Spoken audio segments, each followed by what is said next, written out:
Can anyone hear me? I can hear you. Okay, good. I didn't know. Um, if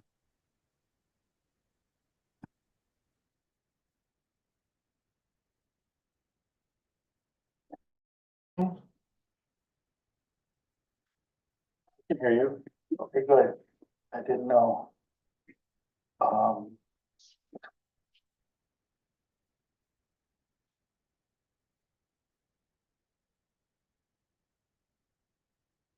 We can't hear you, George. You're muted.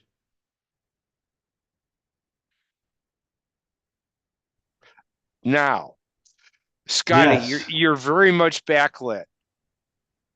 The Yeah, I the know, and I don't see what I can do about that. Hold on. well, you could turn a ultra bright flamethrower on in front of you or something, but that's about it. Well, how about this?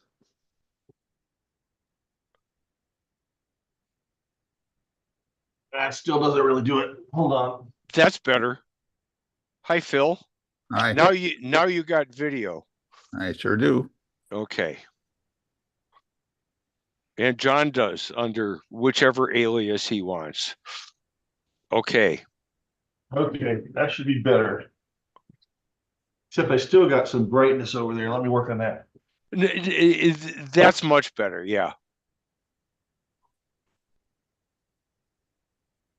And let me try something. You see that? Yes. Excellent. Excellent. Totally. Apparently I can share multiple screens as well. Let me try that. Let's see. Or I could just share my whole desktop. I don't have everything on it. Let's see. Share sound. Desktop one. You see my whole desktop? Yes. Oh, no. Yep. We're seeing, Yep. I see the whole presentation screen. Yeah. but Yeah, it's got okay. the border. And let's see. I should have Yeah, it's this whole screen. It's not presentation mode. Yeah. right, Oh. right. Yeah. And you should see a whole bunch of windows. Yeah. Excellent. Yes. Including that one with the DNIQ radio control panel. Yes. And it's running. Good. And my FT8 skimmer Yes. and my Whisper skimmer. Yeah, there we go. Very good. Make sure all this is working. Yeah, this is actually running a KFS. You know something, when you start to use an antenna like that, you get really discouraged and everything, Yes. you know? It's amazing what a good antenna does. It sure is. It sure is. Okay, I'll stop now. Okay, is that better, George? Oh gosh, yes. Yeah. So when I go out of screen, yes. There we go. Okay. Yeah, since we don't have any, you don't have any window coverings up yet. So Yes. Good job. That you aren't pale and washed out, and your shirt is a relatively vibrant red, so that's pretty good. Yes. Hey, Dan says that he's connected to the DCC webinar page, but he has no video or audio. Not yet over there. He's on the attendee list. Okay, but he's okay. Who? So is he talking about YouTube then? The YouTube stream? No. He's watching here. So what happened is Dan Babcock used the email that Stana sent out that is for attendees, not panelists. There was a okay. different email sent out from Zoom saying, George is inviting you to this webinar on the 9th as a panelist. And that would preferably be what Dan would use, but I can promote him to a panelist. Okay. Which I just tried to do. Wow, such power. Yeah, okay, I think the mojo just worked. Yes. John, you have two cameras? Two Oh, computers. yeah, we're on a backup link as a, I guess, co-moderator or Co-host. co-host in case Okay. things crash. So it's John and his evil twin? Yeah, so I didn't realize this one was turned on. This is the better one. Well, the Well, one has see- a clear image and the other one you look like you're in the fog. Yeah, they're 90 degrees apart, and this one is the one that I'm intended to use. So I'm looking on the primary and talking on the secondary, but I need to rename myself on the secondary because I typed it wrong.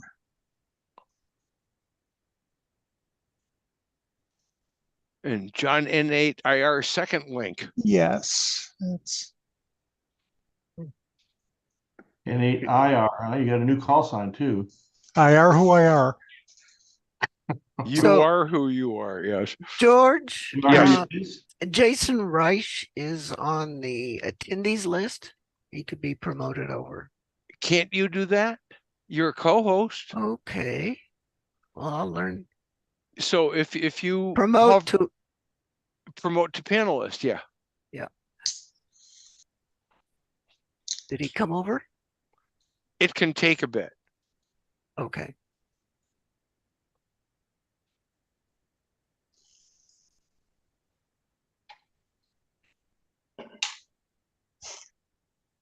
Try Hey, it George, again. is there a Sorry. There he is. Yeah. Is There there- he is. Is there a way I can set my resolution down lower so I don't get so much stuttering here? Because I'm on a high-res screen, and I think it's trying to send it at very high res. Oh, it probably is. Yep.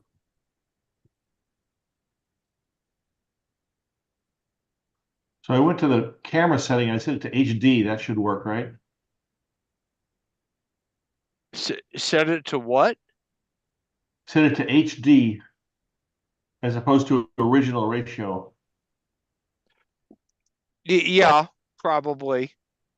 Because I'm doing, 16 I have 16:9 screens, not 4:3. Okay.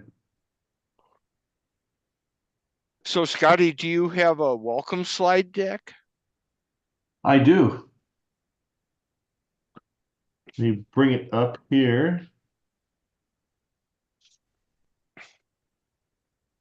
Now, I'm guessing that Am I Dave, yeah, so I'm guessing Dave Larson, you also have the ability to do a share screen. I assume so. Yes. Yep. So you should at least have your presentation slide deck up and ready. So when it's your time, you can just share your screen Okay. like Phil did and go. So Scotty, why don't you get your introduction slide up and It's share? up, and let's see if I can share it here. Does that work? It sure as heck does.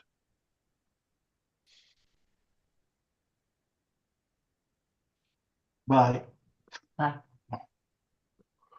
Notice off to the bowling tournament. Oh, good. You're not bowling with cats, are you? It's December 9th, Scotty, not September. Oh, okay. That was our previously hoped for date. No cats involved, George. No cats were harmed in the production. No, we don't have any animals anymore. They all outlived. We outlived them, Oh, yeah. That Well, tends to happen. and we made an executive decision that we're not going to do animals anymore. we have our Yeah, we're a last- little less enthusiastic about them too. We've got a cat that's now over 20. It's our last one.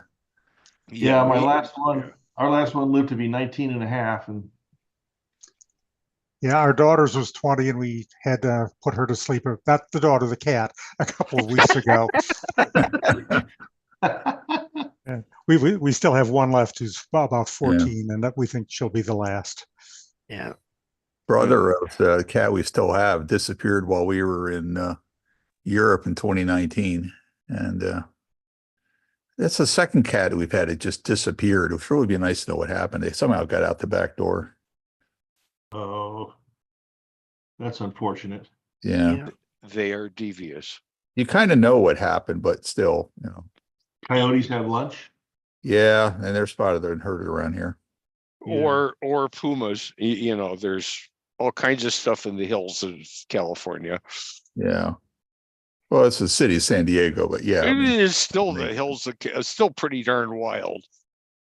yeah. Problem is, There's our ju- cat, he was always trying to get out. It was black. He Right. loved to go out at nighttime, probably because he could hunt anything. And I remember a couple of weeks before we lost him, I remember opening the front door and he zoomed back in like he'd seen a ghost. He probably encountered something then and Right. successfully got away. But it didn't teach him a lesson. Of course. Leave the door open too long, you get the coyotes following them. Probably. Yeah, we are living up against the mountain here in Phoenix now. We have coyotes, javelinas, roadrunners, all kind of wildlife. Two different. Okay. Okay, Yes. folks.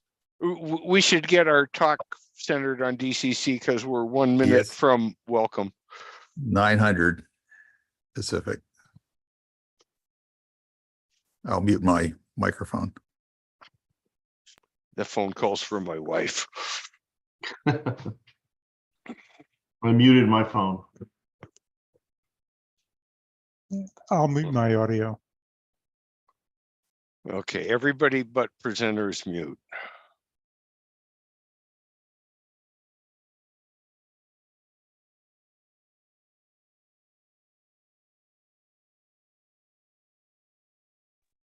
Can we see how many people Let are me watching? just start, George.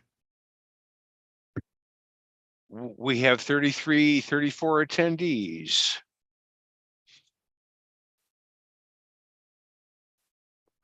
Okay. My clock just ticked over to 10 o'clock. It is. Are we ready? You started the recording? I'll take. Okay, we're good. Well, welcome to the Tapr Mini DCC. Glad you could all join us. It's the 42nd annual one. We're doing it live this time on Zoom, obviously, since you're here. And also, we have a YouTube channel. George, how do they connect to the YouTube channel? There's a link on the blog post on the tapr.org website. All right.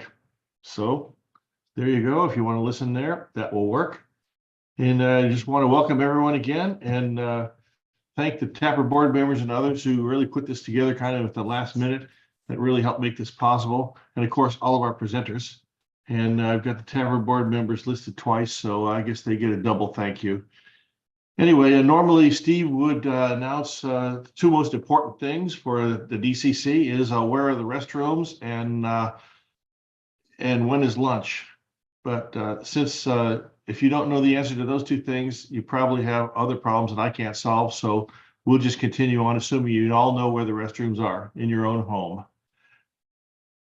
So I'd like to introduce Dave Larson, KV0S. He's going to be our moderator today. So other than burn a lot of time here, I'll introduce Dave and take it away, Dave. Okay. Let me just, there it is.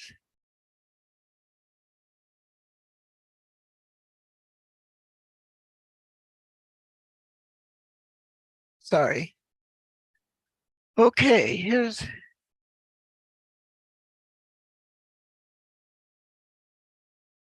I shared the screen and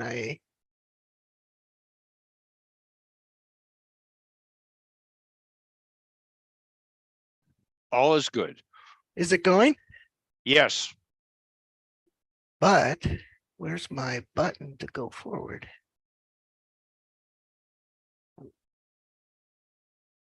Here we go.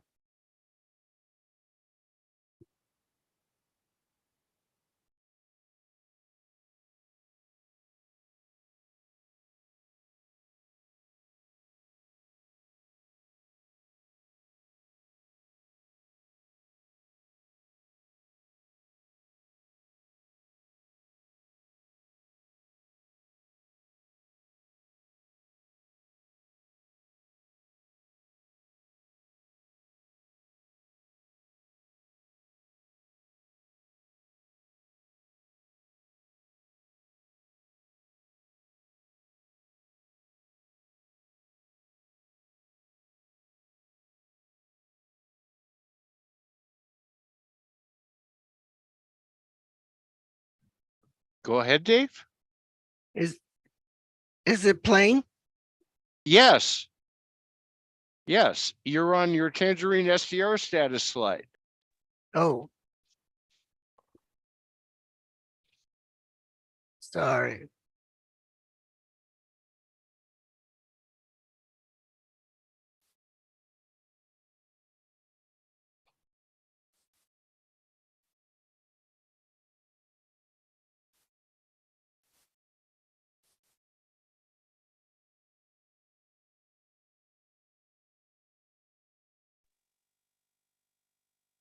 There is no audio though. Oh, I'm sorry.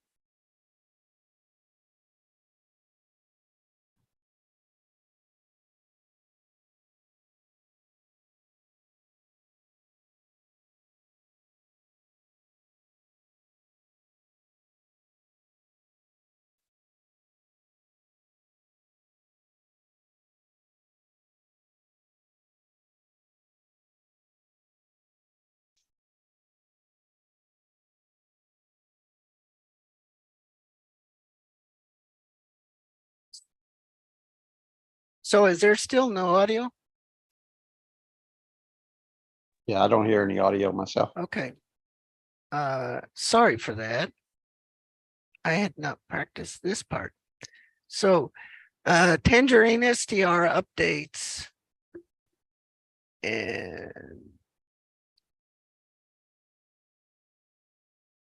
And oh shoot, that drives me nuts.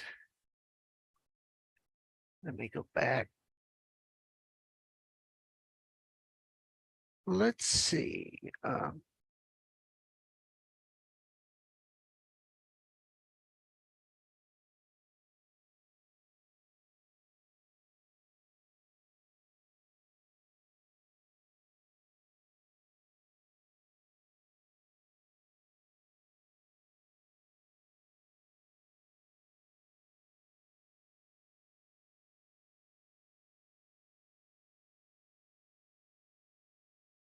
Okay.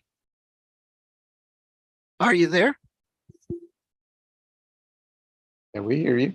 Okay. Yes, go This to is- full screen mode and please do your presentation, speaking it and changing your own slides. Okay. Thank you.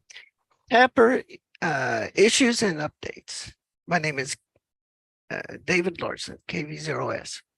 We produced a number on the Tangerine SDR project. We have produced a number of magnetometers that are manufactured and are in the Tapr store, available for purchase. We have produced 6 timing modules that required some rework and are in testing. We produced 6 RF modules, which needed some rework. The in sockets were randomly unsoldered and different pins per board. That's pending. The adapter board to a Max 10 was produced and seems to function. And in data engines, we built 6 of those and they're in testing. Also, the main developer moved his work lab and his home in the last year. This is a Tangerine data engine, just as an example of what they look like. Here is the GPS board is what it looks like. Just so examples that they have been built and are in testing. There are a couple of issues. The software testing assumes the use of a NIOS running TCP. The NIOS is embedded Linux in an FPGA. We found it difficult to make the timing with both the NIOS and the RF code in the FPGA. The original manufacturer of the FPGA was sold. The new company has its own FPGA, which is about 4 times the cost. And the old product line was not strongly encouraged by the new company. However, the new company has spun off the old product line to a third company. And the programming software is a mix of open and proprietary software. In the spring of 2003, the timing of the October 2003 and April 2004 solar eclipses were looming. It was obvious the Tangerine SDR would not be ready. Rob Robinette, AI6VN, which is listening, made a proposal at the 2013 Hamvention to use a high bandwidth receive only USB device, and namely the RX888 MK2, use K9Q radio software, which is a Linux multicast receive radio, which will be described a little later. And we are using Whisper Daemon software, which is by Rob Robinette and others, which logs and analyzes software. And this new project has been dubbed Clementine SDR. This is a picture of the outside of an RX888 MK2, which is in actual use right now in the WhisperNet and other applications. There's a number of receivers. They use a Cypress USB 3.1 development board, or very similar to it. And this is the statistics. It uses an LTC 2208 A to D chip and some of the other statistics. We have had some issues with some boards not working correctly. Were some temperature dissipation issues, and the external timing was not well explained and requires the owner to rework the unit. No complete design documents are available for these, and Dave Witten, KD0EAG, and John Ackerman are working on a project which will be presented in the next talk. Phil Karn has been working on a Linux multicast radio software, which he is has presented 3 times since 2018. He will be presenting in this session today. And a new Clementine SDR project is an attempt to support ham size goals for the 2 solar eclipses and solar citizen science radio data. We also encourage the development of FreeDV in many ways and is making it usable for the amateur community. Walter Holmes has a talk today on using FreeDV, and Salam Munir has a talk on EasyDV, which is an ESP32 project implementing FreeDV.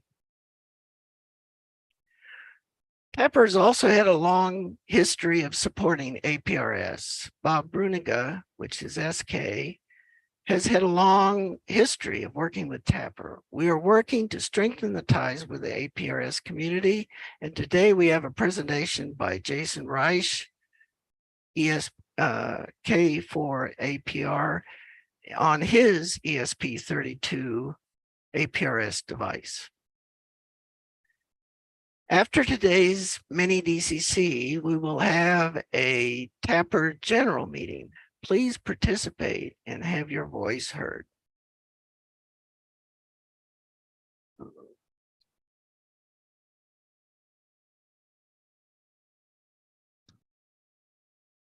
And that is the end of my talk.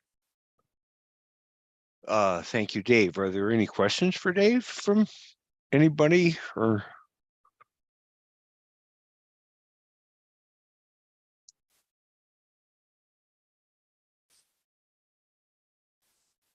Sorry for the confusion.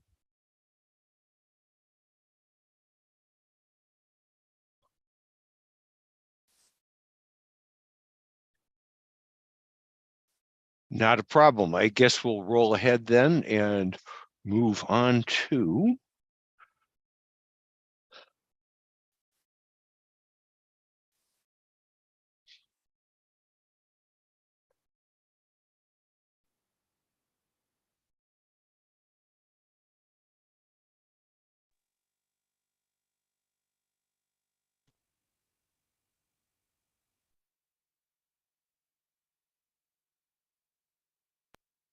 Hello, my name is Dave Witten, and I wanted to give a presentation on some of the aspects of that we've encountered moving from an FPGA type SDR into using high throughput interfaces like USB for our working design. In this case, we're calling it Clementine SDR, but it's really a reference design. Historically, a lot of, many architectures have been used for SDRs. Initially, earlier designs required on either generalized microprocessors with added DSP instructions or later ASIC devices that provided similar services. The many early designs did ADC sampling of an intermediate frequency, in part to reduce the data rate. And use conventional front ends to capture the signal before passing it to the ADC. As analog to digital converter capabilities improved, direct sampling of minimally conditioned signals became common. Due to the high parallel data rate of ADC output, FPGAs have been common to process the signal for initial decimation to a manageable data rate, and then serialization to be able to use with interfaces like USB 2 and 10 megabit Ethernet, 100 megabit Ethernet, and other conventional data transports. This was kind of the state of the art for most users until pretty much the last 10 years. At that point, higher speed transport such as USB 3, 1 gigabit Ethernet, and high speed PCIe all started to become available. Direct interface with USB 3 super speed, 5 GB and other PCA, sometimes called USB 3.1 or 3.0, has a whole string of aliases, was demonstrated and by a number of designs and has proved to be quite useful.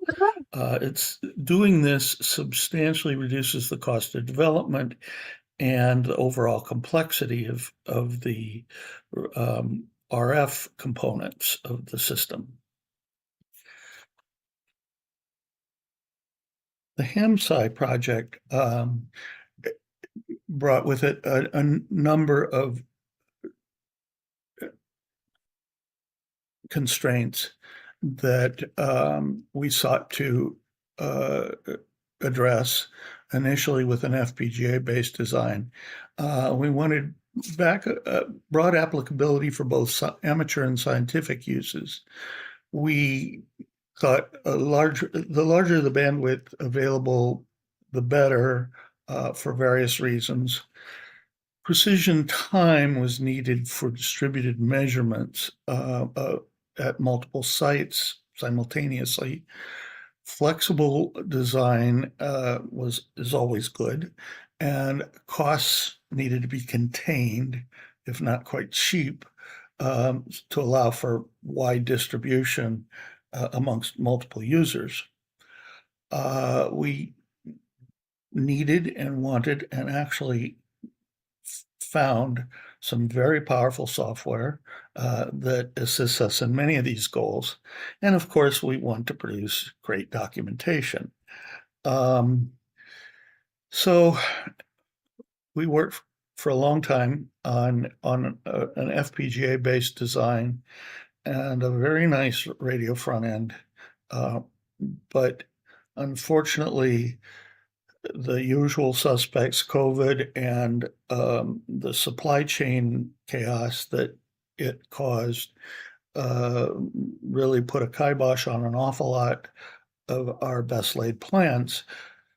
FPGAs in particular provide a whole bunch of difficulties. This is not a new discussion, not settled by any means, but a number of important problems for our purposes included the need to use expensive proprietary intellectual property, which the chip designers do love to charge dearly for. There are very few skilled programmers available, and with a large project, time schedule slip and many things go wrong, and you think you've got someone at one moment and then you find you don't at another. A general industry focus shift away from the older glue logic and DSP applications of FPGAs, especially smaller ones, to more artificial intelligence goals also seems to have distracted a lot of the really large FPGA producers. The whole picture presented a very difficult and unpredictable supply chain. And with FPGA also, yeah, they're programmable, but without many people to do the programming, firmware tends to age out and never really gets much in the way of updates. And the programmers you have tend to fade away with time. At the same time, we became aware of a number of designs that did not use FPGAs. And on close inspection, they proved to have some very, very desirable characteristics. There are many variations on this general theme, both personal and commercial, but most of them center around a Cypress USB 3 development interface for that is actually a small ARM9 processor with very fast DMA capability that is quite good at serializing at up to the limits of USB 3, which are theoretically 5 gigabits per second, but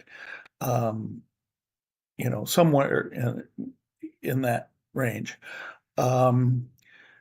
Many of these designs, we don't know who the original author of these things sometimes was, but many were designed on work by Oscar Stella, IK1XPV, and many use drivers by Franco Venturi, KPVZ. These are kind of different than most of the other software-defined radios we've seen in the last 15 years, and that they're based around this Cypress development kit and have a fairly straightforward, well-designed development environment.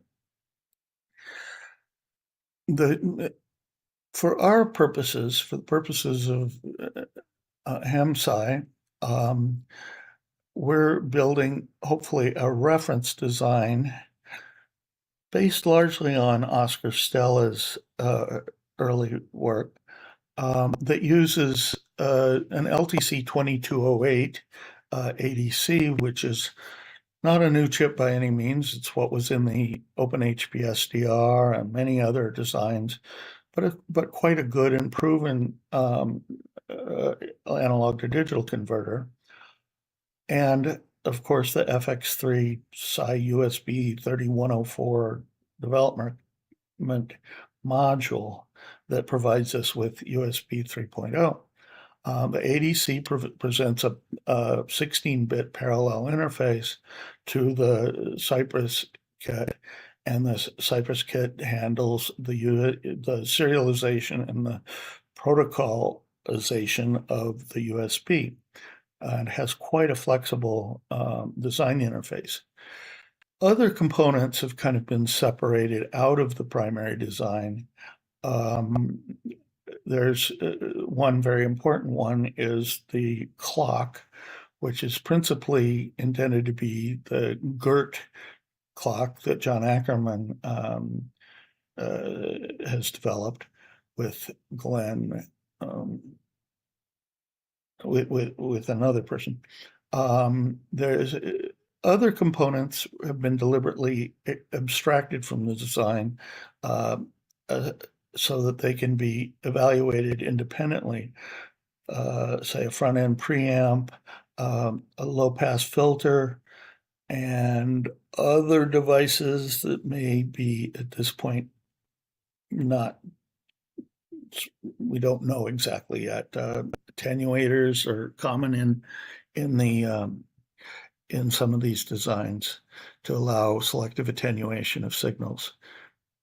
What we're doing is not radically different from other implementations, but you know, as I said, it's intended to be a reference design, and we do hope to make it available through the Tapr store. And everything we're doing, one very key element is everything we're doing is open source, including the design files, the schematics and related files, Gerber's, the whole shoot and match that are being developed in KiCad or KiCad, however you wish to say it, an open source development environment that is produced by CERN. Here I'm showing the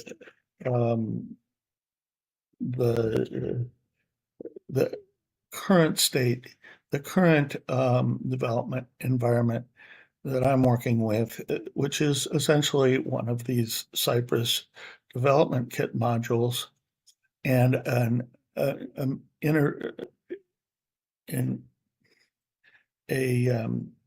interface board that it plugs into. And on the underside of this board, I have a LTC 2208 and ADC demo board, as they call it. Analog Devices, which now owns ADC, produces quite a number of different variants of this module. The chip is exactly the same. The overall architecture is exactly the same, but the exact values of the components in the data path vary depending on the clocking speed and the frequency range of interest, but it is very broadband, and we're hoping to show that it works well for this in this case. This, nothing real exciting here, is kind of my working area where I'm currently working on this project. And hope to get some time here to actually do some measurement and verification of the design so far. There's a good bit of work to be done here yet.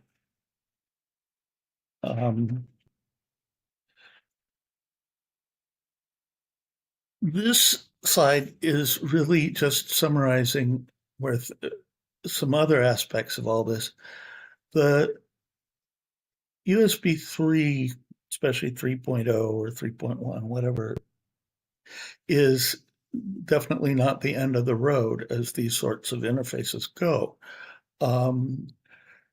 USB 3.2 Rev 2, I think, is the current anointed term for a similar interface that doubles the speed to an alleged 10 gigahertz. At this point, there's no development kit that is designed to work at that rate. Possibly the industry's skipping over 3.2 to some extent because there are so many others available. While all this has been going on, the Thunderbolt 3, Intel and Apple in particular, have pressed ahead with Thunderbolt interfaces and ultimately USB 4. Thunderbolt 3 is an even faster interface that claims about 20 gigabits per second. Thunderbolt 4 claims about 40 gigabits per second. They are essentially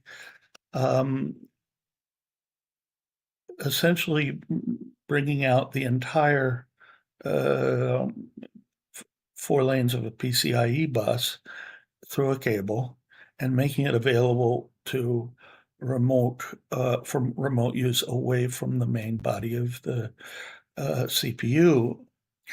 USB 4 is based on Thunderbolt 4, and I believe the primary differences have to do with the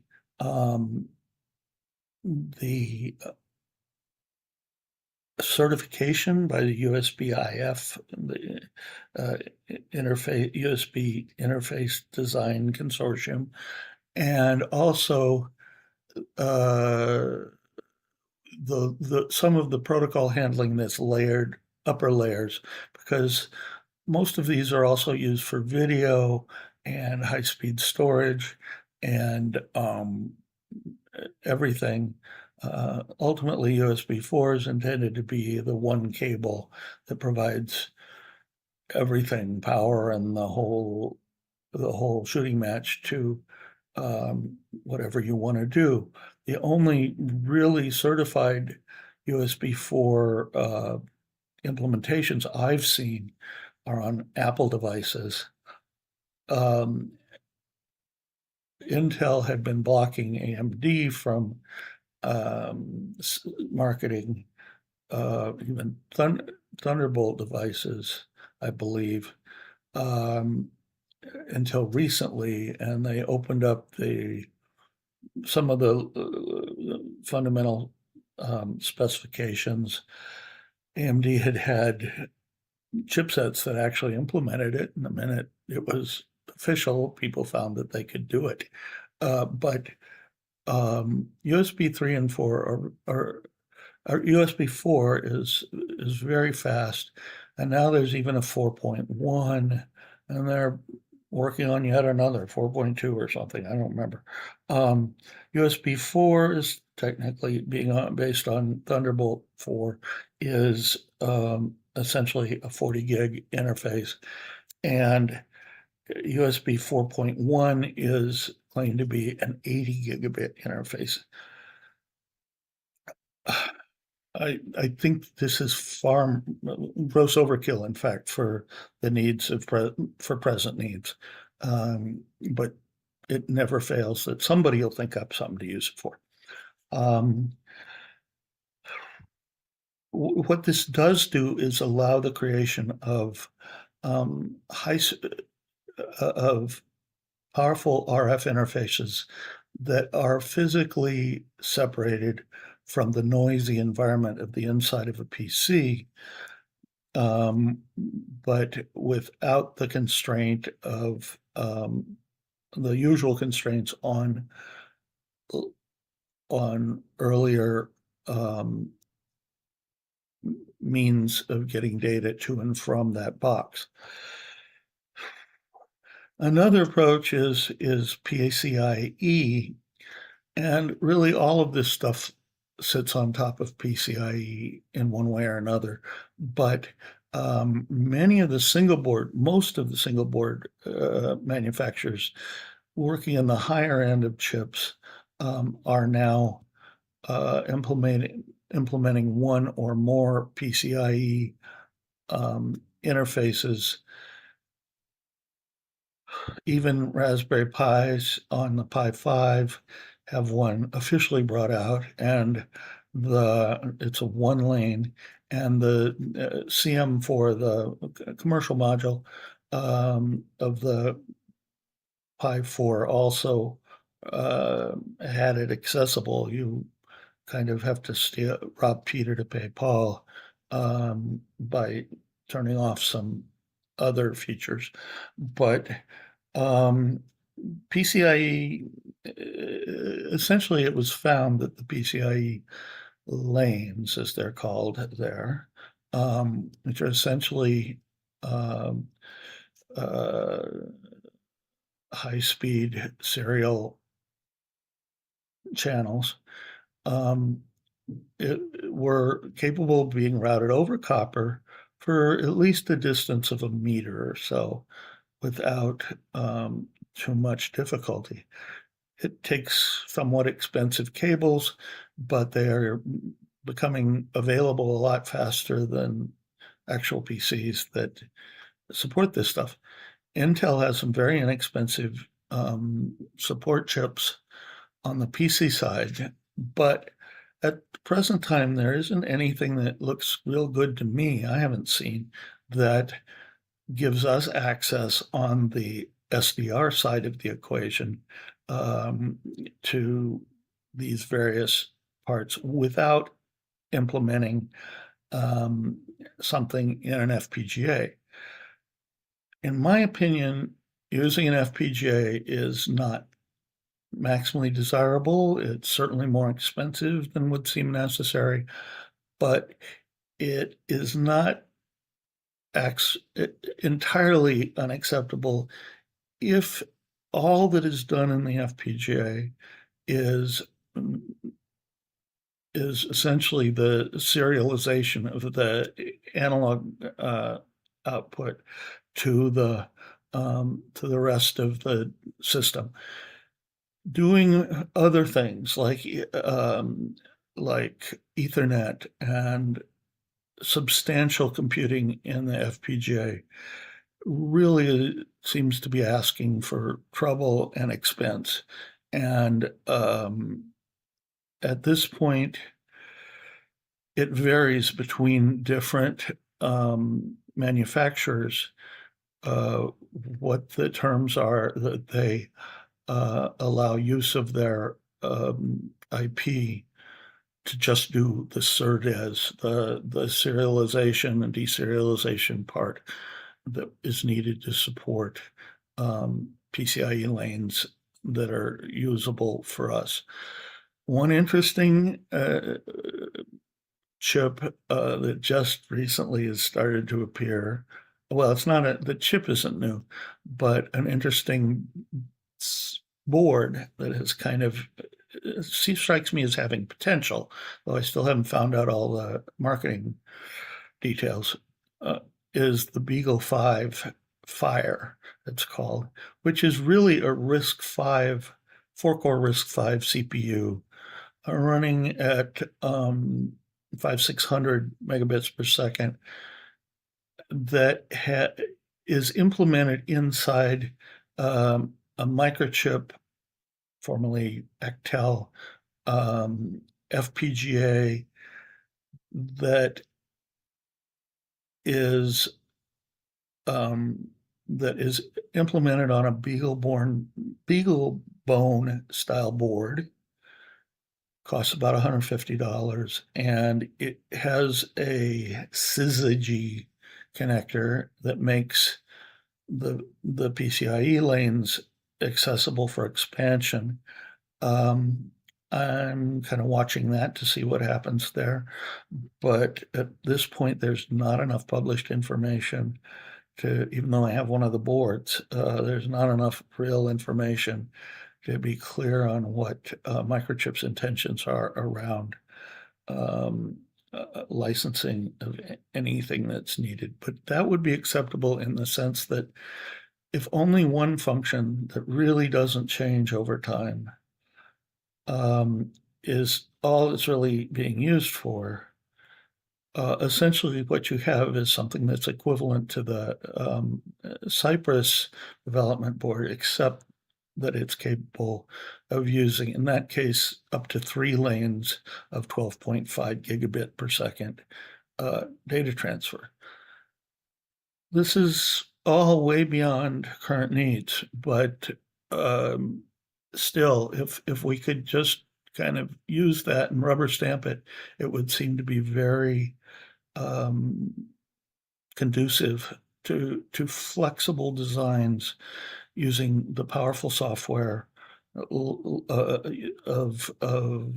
people like Phil Karn have developed that allow us to work with the full bandwidth of these devices.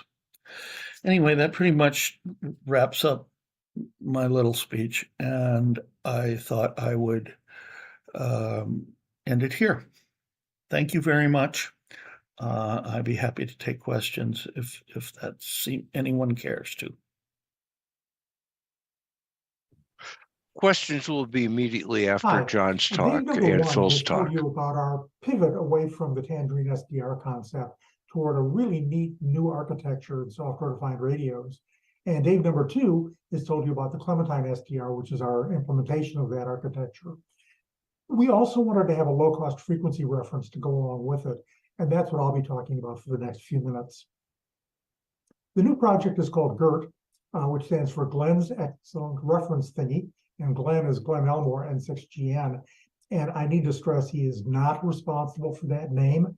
It's not his fault. The GERT is designed to be as inexpensive as possible while still being good enough for HF science applications. We're hoping, although we can't promise, that it will be priced at around $100 or so. It will integrate with the Clementine SDR, but it can also be used as a standalone unit.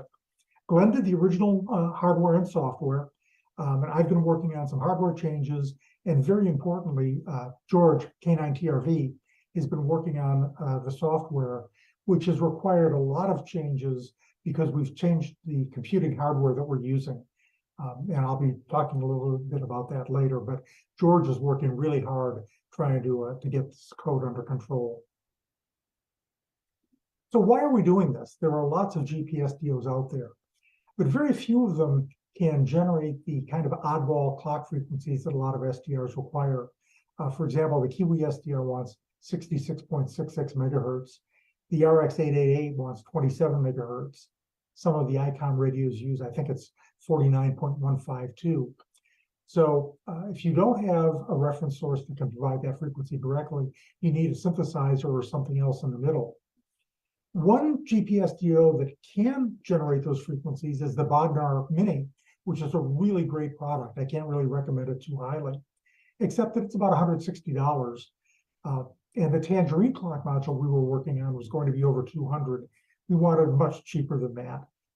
Also, the Bodnar does not have a pulse per second output, and that's important for science because we want to time tag or timestamp the data as it comes in. So we wanted to make sure that we had the PPS capability.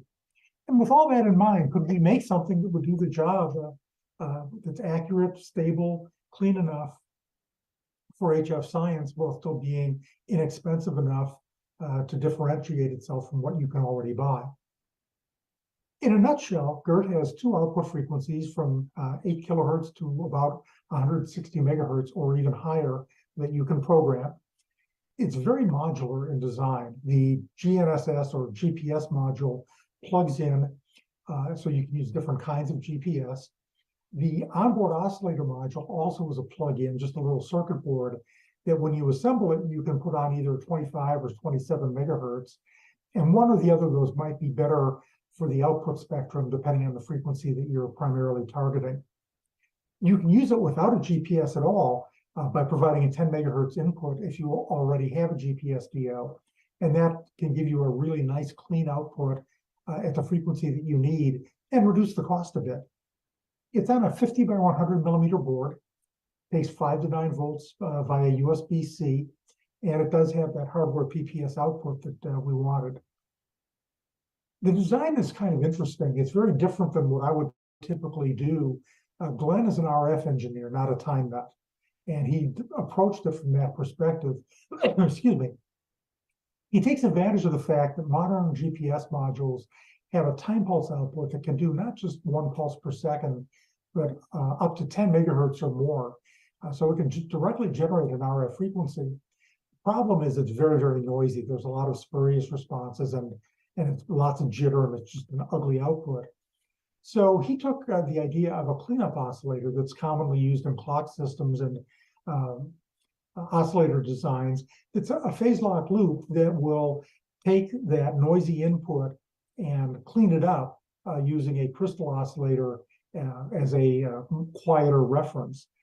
And this crystal, in this case, is really inexpensive. It's like 12 cents, but it does provide a cleanup to get rid of the spurious responses and noise that time pulse output has. It has an SI5351 synthesizer that gives us the independent output frequencies we want. And it really is inexpensive. It's a $7 GPS module. There's a handful of other ICs. And the biggest cost challenge was the Arduino Nano 33 IoT that Glenn used. It has a built-in Wi-Fi, and he used that with a web interface for the primary user interface. The problem is that module costs more than $25. So we wanted to engineer a design that did not require that expensive a processor. And that's been one of the major priorities in this project. Here's a block diagram, and it's really very simple. In the lower left, there's the GPS module that's outputting this very dirty RF signal. In the upper right is the SI5351 frequency synthesizer. One of its outputs loops back to a PLL chip that also gets the output from the GPS.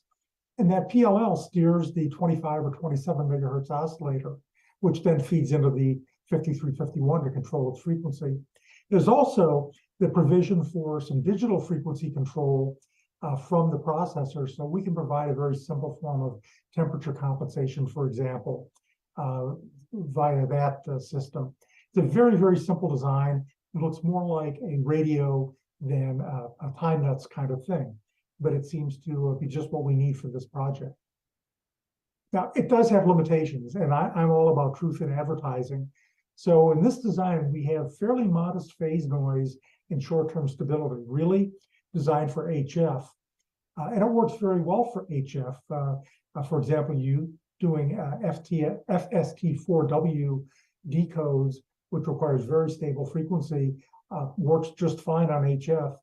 And in fact, Glenn has decoded FST4W at 1296 using a prototype of this board. So it's really pretty capable. So it's not super quiet, but it's quiet enough. It's also not tremendously temperature stable. The crystal is not a TCXO or in an oven. The GPS itself has a crystal oscillator that resets itself every few seconds and can create a little bit of noise.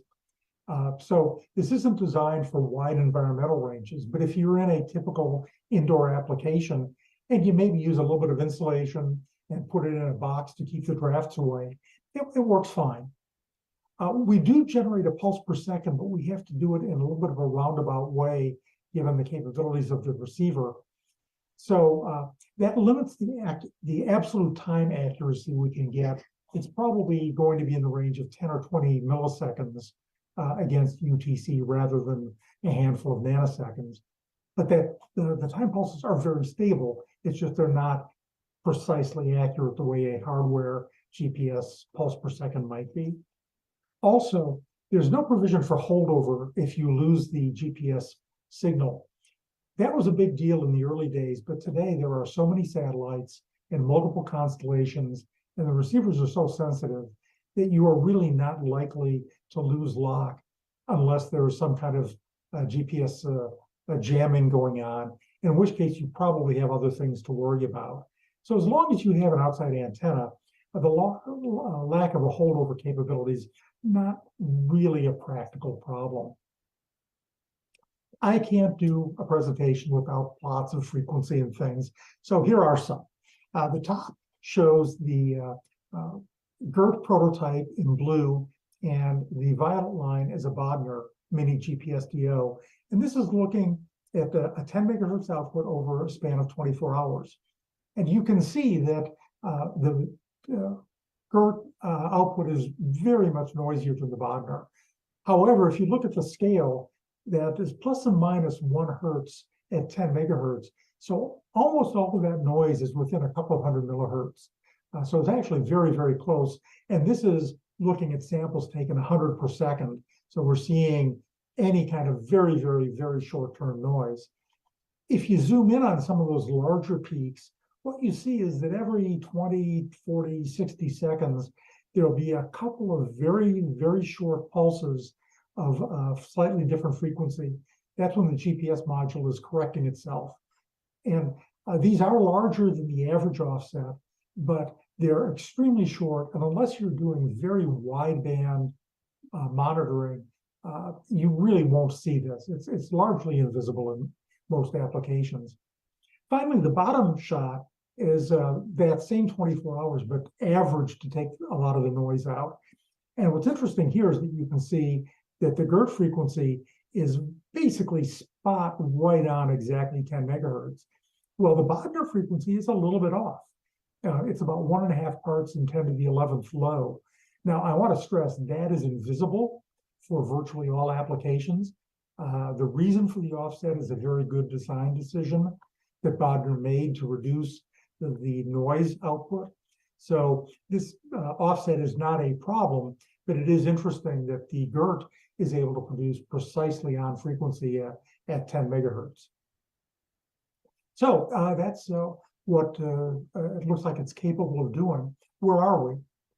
Well, there are multiple units of Glen's original design, which is shown in the picture here, in operation, and they're running at least one RX-888 whisper monitoring receiver. You can see in this picture, we're using the Arduino Nano module, which we're trying to design away from. The GERT Rev A design, which is the main hardware change that still uses the Arduino, it's Friday afternoon at 4 o'clock. It is possible that tonight I might have the first 2 prototype boards, and if so, I'll have a picture of them at the end of the presentation tomorrow. But at the moment, we're still waiting. While we're waiting, we're working on the Rev B, which is going to replace the Arduino with an STM32. And there's a huge advantage in that because it will save us about $20 in parts cost. So a tremendous cost reduction, but it does require significant hardware and particularly software changes where, again, George has been doing a tremendous amount of work to get that taken care of. We're hoping that we might have a Rev A or a first alpha model of the Rev B STM design, maybe in January.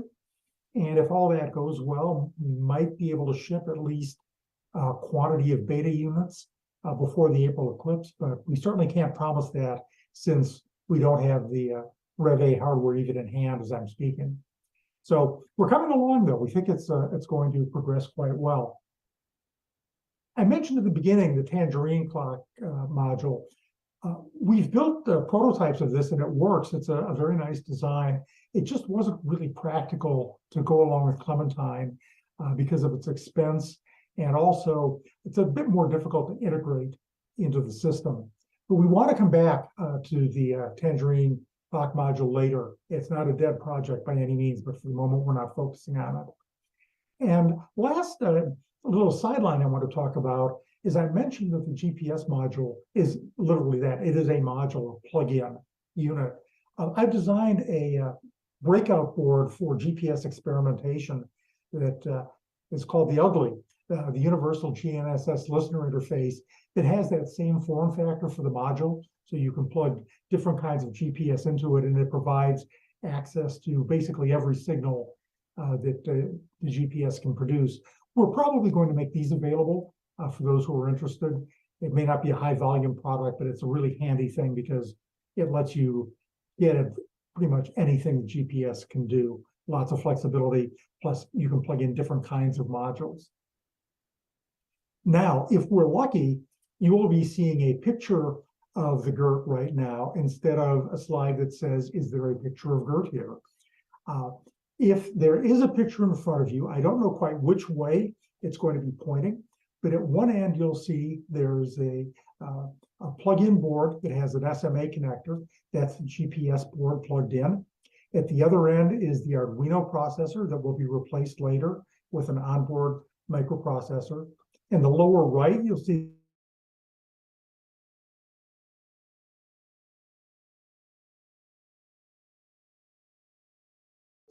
facing forward.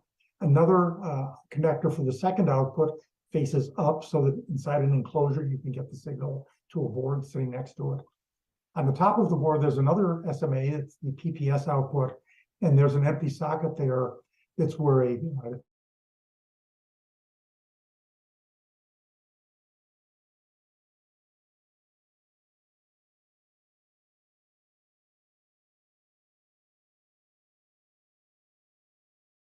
and that is the story of the GERT for now. I think we'll be doing some questions in a little bit. I'm happy to try to answer any of them.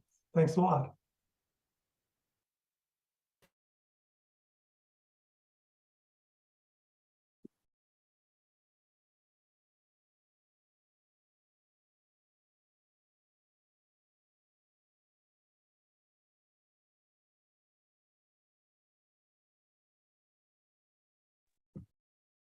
Hi, Phil. Are you ready to make your presentation?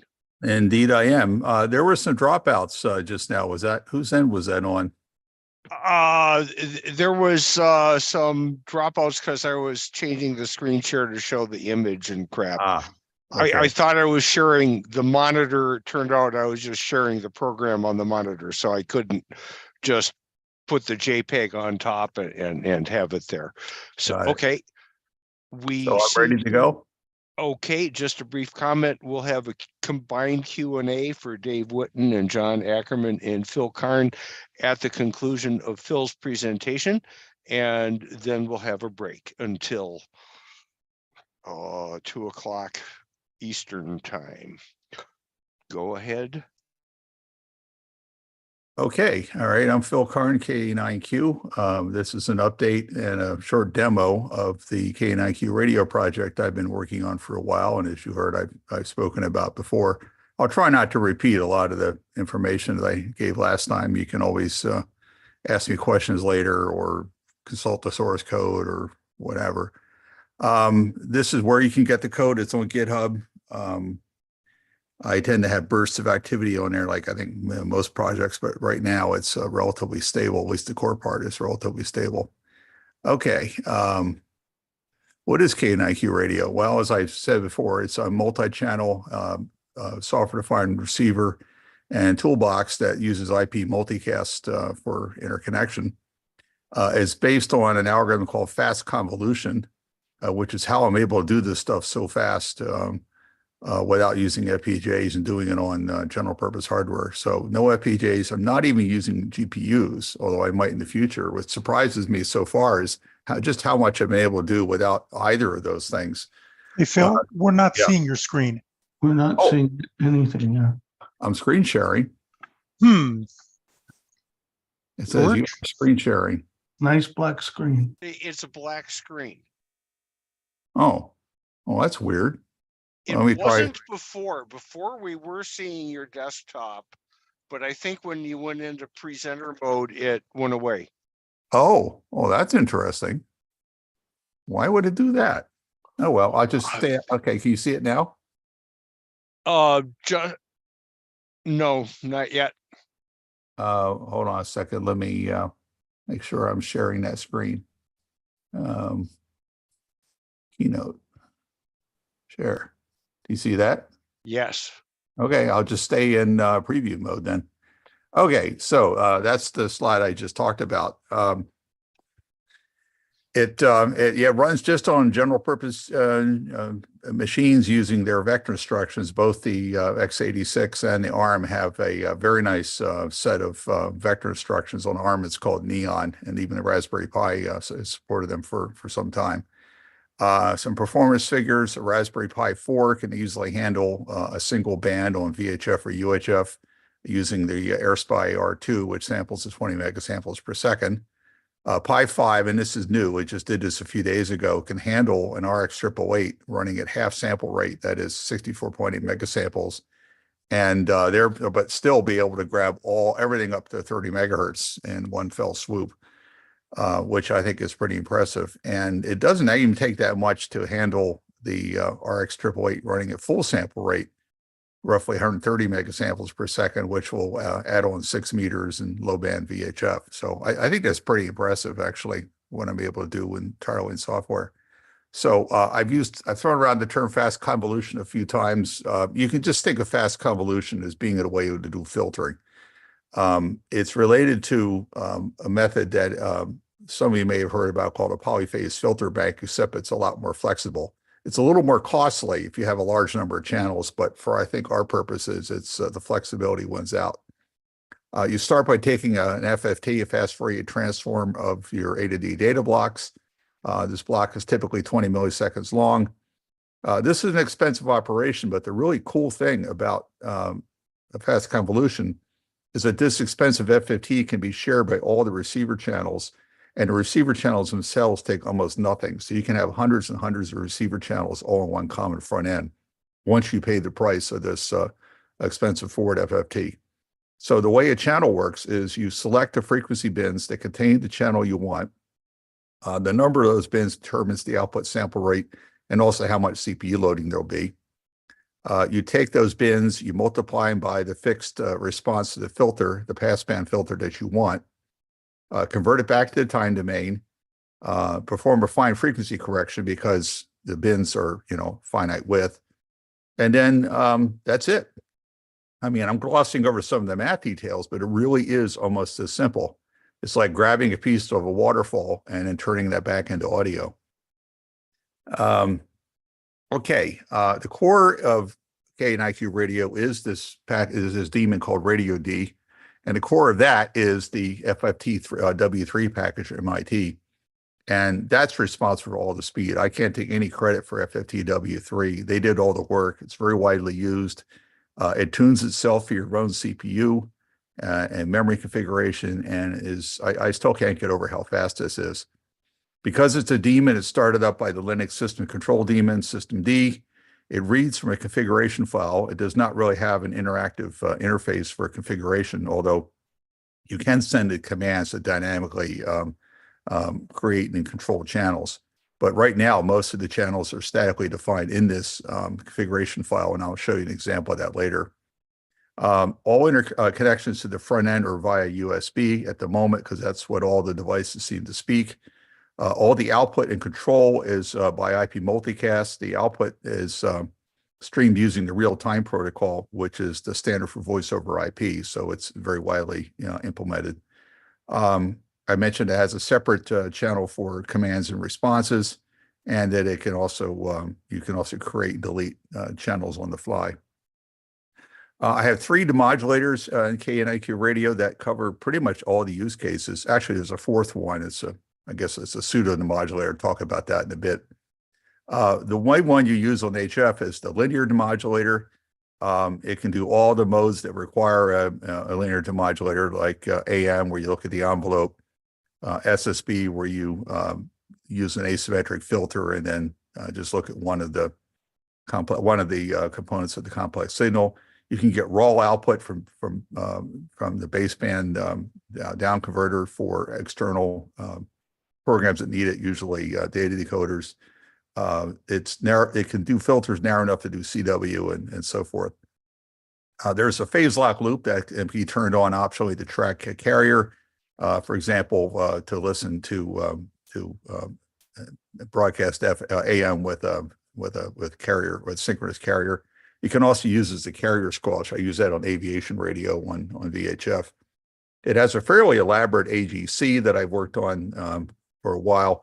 You set the output level, you can set the noise threshold, and all the usual goodies that come in an AGC. There's a noise density estimator, which actually works in all the demodulators, not just linear. But here it's used to set the AGC threshold. So you say, okay, I want the output level to be minus 15 dBFS, and I want the signal to be no lower than, let's say, 15 dB below that. So on noise, it'll produce minus 30 dBFS of noise. And as the signal appears, it'll get gradually stronger until it comes up to about minus 15, and then the gain will decrease at that point and hold it there. Which is really very nice. I try to automate things whenever possible, and while it's a lot of work to do a noise density estimator, it really has a lot of uses in automating a receiver. There's an FM demodulator used primarily for VHF FM. The basic demodulator is flat down to DC, so it's very useful with packet decoders. But there's an optional de-emphasis that you can switch in, and I provided one by default that implements ham standard, in quotes, phase modulation. It just has a one-pole filter with a corner at 300 hertz. There doesn't seem to be any published reference on exactly what narrowband FM is, but that seems to be what everybody's using. There's actually two forms of squelch that work in tandem. One just looks at the raw SNR using that noise estimator I just mentioned. And then that's followed by a more specific squelch that looks at the amplitude of the incoming signal and its variance. Since FM is supposed to be constant envelope, any variance is going to be noise, and I can compute SNR from that. And it's surprisingly exact. I don't even have to have a squelch knob. It just works. Once you set the thresholds to a certain signal-noise ratio, and you can also tweak the time delay, so that for voice, you can get rid of the squelch tail, while for packet, you don't want to chop anything off.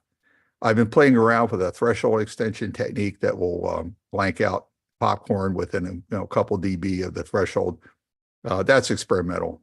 Those ideas have been around for a long time, and I'm just playing with them. And it, like, as with the linear demodulator, it gives you all sorts of measurements that you can read out if you're interested. There's a variation of this that I implement as a third demodulator for wideband FM that has a full FM broadcast stereo decoder. I did that a while ago, and it was surprising how fast they came together. That standard has been around a long time. It's very stable. There's also provision for a radio data system and SCA decoders, but I've really done with much of those because there really isn't much to use them for these days. I'd mentioned the pseudo demodulator I just added called Spectrum. This is a hook for providing the data you need for a waterfall display, or to drive an automatic signal identification and the modulation system. That's mainly useful for a package a lot of us are running, demodulating radio signs at 400 megahertz. So you specify the size of the FFT bin you want, how far apart you want the bins, how long each bin should be integrated, and then it dumps all this data back on the status channel as a vector. I'm not sure that's the right thing to do because there can be a lot of that data, and my plan for the control status channel was to minimize the amount of data that channel has to control. But it does work, and it's starting to be used. Okay, this is I'll go over a very simple, quick example of what a radio D configuration file looks like.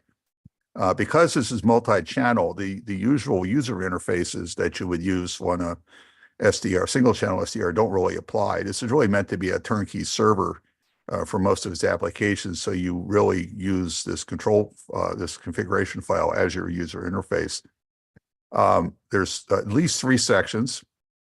The top section sets some of the global parameters and defaults. In this case, I'm using an RX 888 as for my hardware. The status and control channel is going to be the local multicast group hf.local. The time to live field is set to 1. Now, this is set to 0 by default because a lot of networks don't handle or are very sensitive to multicast traffic. So by default, the time to live field is set to 0, and all users of Radio D have to be running on the same machine as Radio D. But if you want the output to go out on the local network, you can set the TTL above 0, and then it will go out on your network, and you can run your applications and control programs on computers other than the one that's running Radio D. The next 3 entries are defaults for dynamically created channels. They're not actually used down here in the, for example, the Whisper section. But if you want to create a channel, those are the defaults that will be used.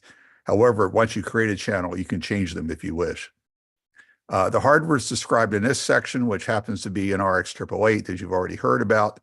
And a couple of the hardware parameters can be set here. The TCXOs of these things are remarkably good and stable. They're always a little bit low, but they're very, very steady, probably because the thing runs so hot, it has like a built-in oven.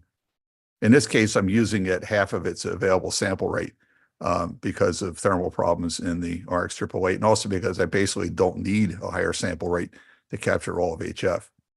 This is one section that defines a bunch of predefined receiver channels. I actually have many more in my configuration file, but I trimmed it down to just as one as an example. The output, what this does is it sets up a receiver on every one of the Whisper channels on HF from 160 meters to 10 meters.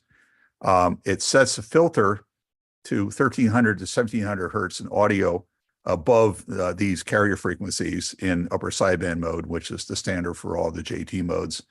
And in the case of Whisper, the guys want the AGC turned off so that they can easily measure the signal levels with fading.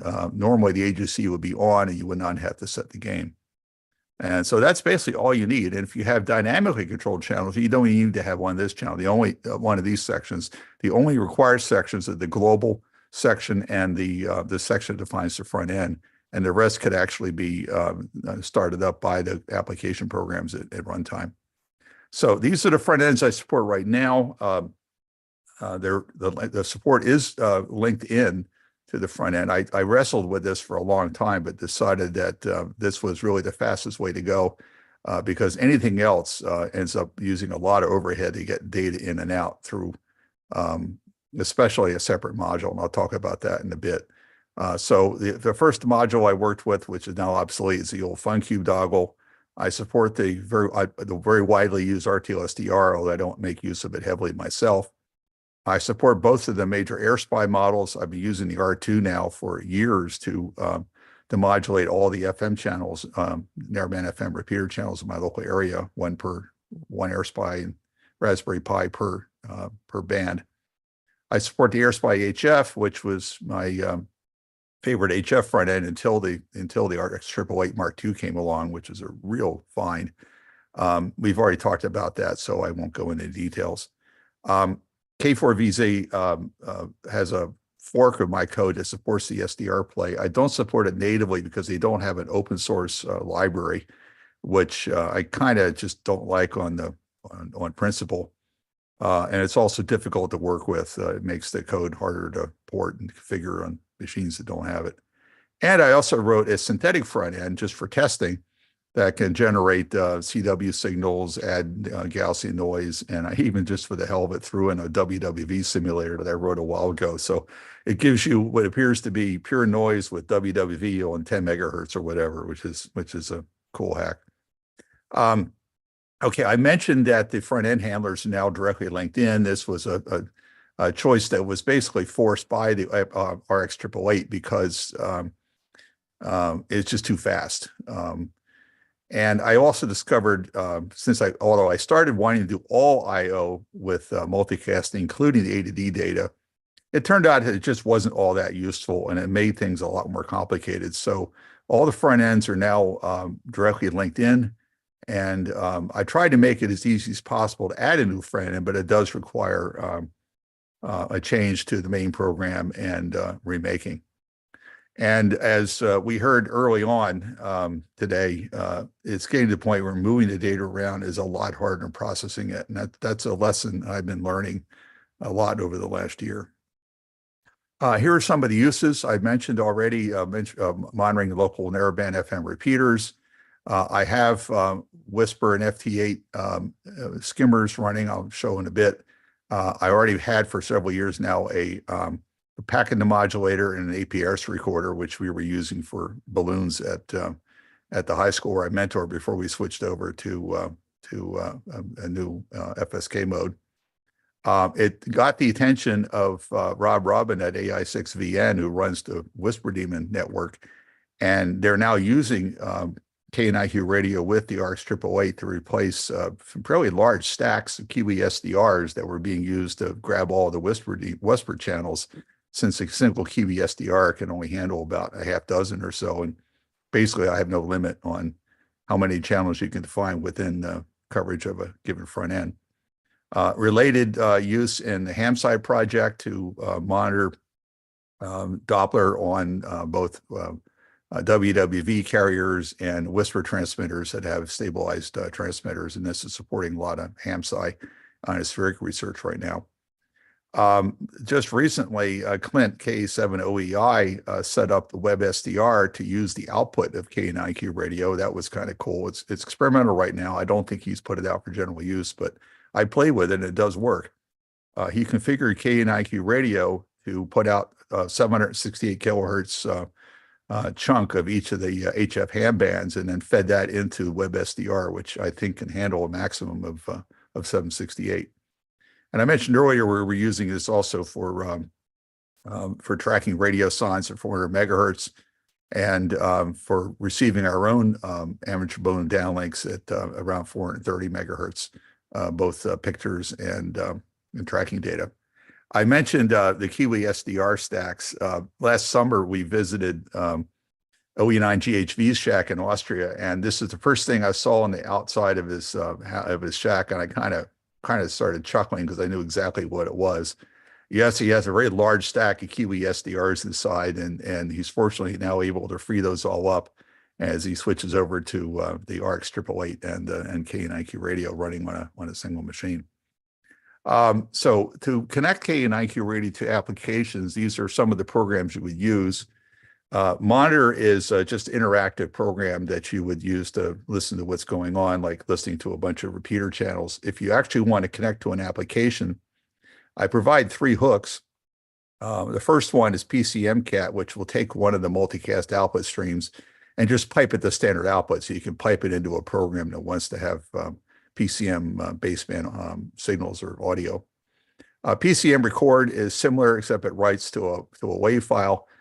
It'll actually handle any number of streams. You tell it a multicast group, and then whenever a stream appears, it'll open up a new file and write this file out. This is what I'm using to record the local FM repeaters. PCM spawn is kind of a common. Well, it's a more flexible program, I think, than PCMCAT. PCMCAT can only handle a single stream at a time. So if you've got a predefined one, that'll work fine. But if you have streams that are coming and going, and you want to invoke a command on each stream, because your command can only handle one stream at a time, you can use my program PCM spawn, which will automatically run your program doing a popen command, and then pipe whatever comes in on that stream to that program. And all that can run, once you set up, it all runs automatically. Control is an interactive program that allows you to control a single channel and read out all the data from a single channel. You can also create a new channel and control it that way. And for command line scripts, I provide a program called Tune, which allows you to do much of the same thing, but from the command line. So you could, for example, create a channel by a radio sign channel, for example, on 400 megahertz by saying Tune, give it the frequency, the bandwidth, the mode, and so forth, and then it will return. And now a PCM stream, output stream will appear that you can then grab with PCMCAT or PCM spawn and run into your program. So what I'm doing now, I am working on personally is I'm trying to integrate the use of the metadata from the status channel into these consumer programs. Right now, the consumer programs only look at the output streams, and they infer things like the sample format and the sample rate from the payload type that is sent in the RTP header. And I've put the frequency into the stream source identifier field. I'm really abusing those fields. I mean, they're not really supposed to be used for this purpose. You're supposed to get the metadata to your application by some other way. And this is starting to show its limits. There are too many sample rates, and you know, basically, I'm running this idea is running into problems, and it's past time for me to make these programs a little smarter about how they get their metadata. Another problem I keep running into is every time I bring it up, KNIQ radio on a new machine, I have to run this wisdom program that comes with the FFTW package to pre-compute the fastest way to do an FFT on that particular hardware. And doing it right on a machine like the Pi can sometimes take a run to last for hours, but it only has to be done and only the first time. And right now I'm doing that by hand using a command line tool that comes with FFTW, but it's really inelegant, and I can't really expect users to do that. It's possible to have Radio D do it automatically in the first run, but then it just sits there and doesn't do anything for several hours, and that's going to confuse users too. So I need to find a better way to generate this in a user-friendly way. I have already built a proof of concept for multiple input repeater where I can take multiple channels and combine them and send them out. This is a possible prototype for the repeater on the ISS. That is actually working, although I haven't really done much with it recently. And a project I haven't actually started yet, but I've been thinking about for a while, is a voting receiver that would use the multi-channel capability of KNIQ radio to listen to all the repeaters in a link system like the PAPA system here in Southern California, and then on a frame-by-frame basis, pick the one with the best SNR and send that to the speaker. San Diego was so hilly that even though I can hear half a dozen of these repeaters at home just fine, when I drive around in my car, there's no one repeater that's going to cover the whole city. So something like this would be really handy here. Okay, so there's lots of other things that need to be done with this that it's either, not my core competence field, or it's just too much work for me. And so I'm looking for people who are interested in doing this. The number one thing I need is a graphical user, or people are asking for, is some kind of waterfall display. I mean, you can't really have a modern HF receiver without a waterfall, and it's a serious omission right now. But I have put the hooks in, the spectrum pseudo demodulator that will give you all of the spectral power density information. So the hooks are there. And one way to do this is to marry this with an existing web SDR. Clinton has already done this, as I said, experimentally, and it actually works pretty well. So it looks just like you're using web SDR, and you don't even know that KNIQ radio is what's powering underneath. Or and this is would be my dream, is to have it integrated into the Kiwi SDR's front end, so it would look just like a Kiwi SDR, except get around its limitations on the number of channels and sample rates and so forth. There's plenty of opportunity here to do all sorts of application things to consume the data coming out of KNIQ radio, like more data, digital data recorders. I just discovered the K1RA is working on a package that he's already using with KNIQ radio that he calls a QRA skimmer, which is a framework for adding lots of these data modulators, not just Whisper. I think he built it on Rob's Whisper Daemon software, but he's extended it to handle lots of other formats, which I think is pretty cool. So now I can do a very quick demo. I don't know how much time I have left, not too many minutes, but I wanted to show some of the things I can do with this. First of all, we've got this running, thanks to Rob, at a couple of the big antenna sites on the West Coast, KFS near Half Moon Bay and KPH at Point Reyes. KNIQ radio with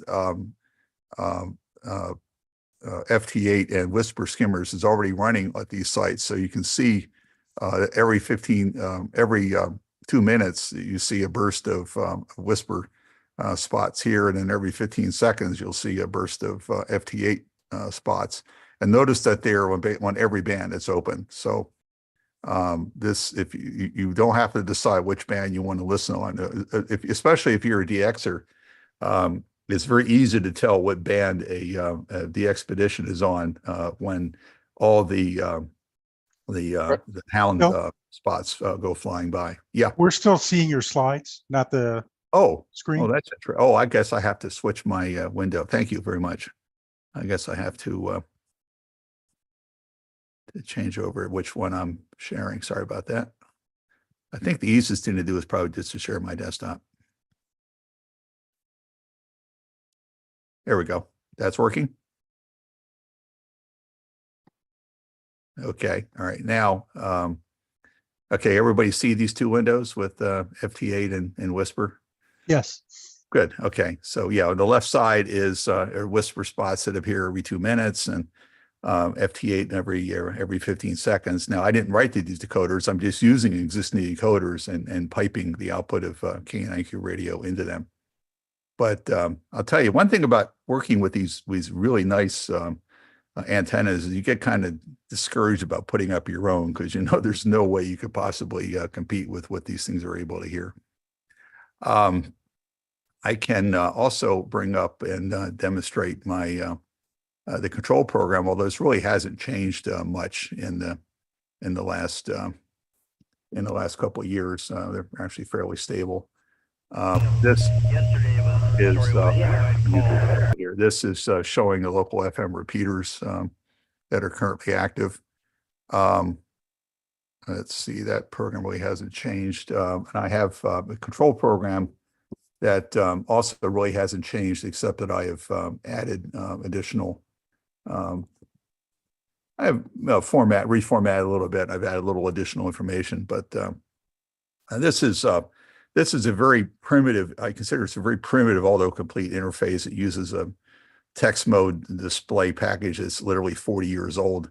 But I'm not a GUI guy. I don't want to really become a GUI guy. So I'd be more than happy to have somebody come up with a more modern interface that does the same thing that these programs do. So that's about it. And I guess I'll yield back the rest of my time, if any. Thank you.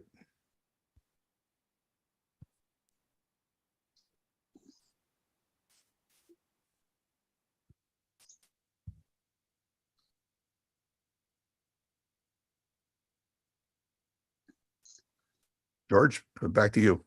Oh, I'm here. Dave Witten, Dave Larson. He's the MC. So Okay. Okay. I need Dave Larson, Dave Witten, John Ackerman, and Phil Karn all on with their video.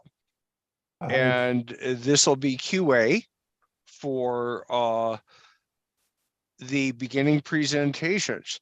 So we have some questions in the Q&A that are already there, and I'll read the first one.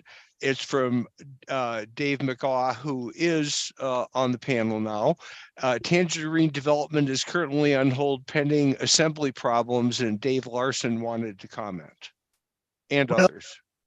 I was going to comment that it's on hold. It's uncertain what the outcome of this situation is. And that's all I. Okay, but yeah, it's basically to be continued as possible to continue it as parts free up and other technology problems are dealt with. Yes. The second problem is from Corky, Alpha Fox 4 Papa Mike in Washington, I guess. Any consideration of looking at the Caribou Light SDR?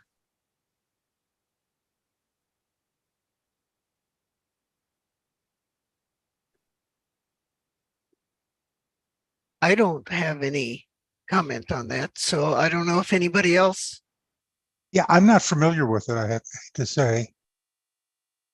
I haven't heard it mentioned, but I suspect anything is possible if someone's motivated enough to help. and has the devices. So if any of the attendees have any questions, you can just push the raise your hand button and you'll pop to the top of the list that we see. And Corky says the question was for KA9Q about the Caribou Light SDR. Oh, okay. I don't actually know the Caribou SDR. But basically, give me a piece of hardware, tell me how to talk to it, and I'll support it, assuming that the interface is published.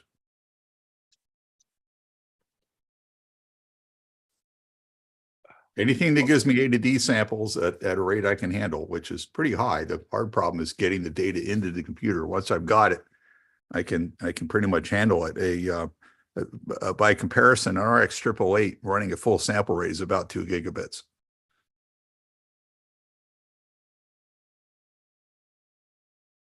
John Rizzo, did you have your?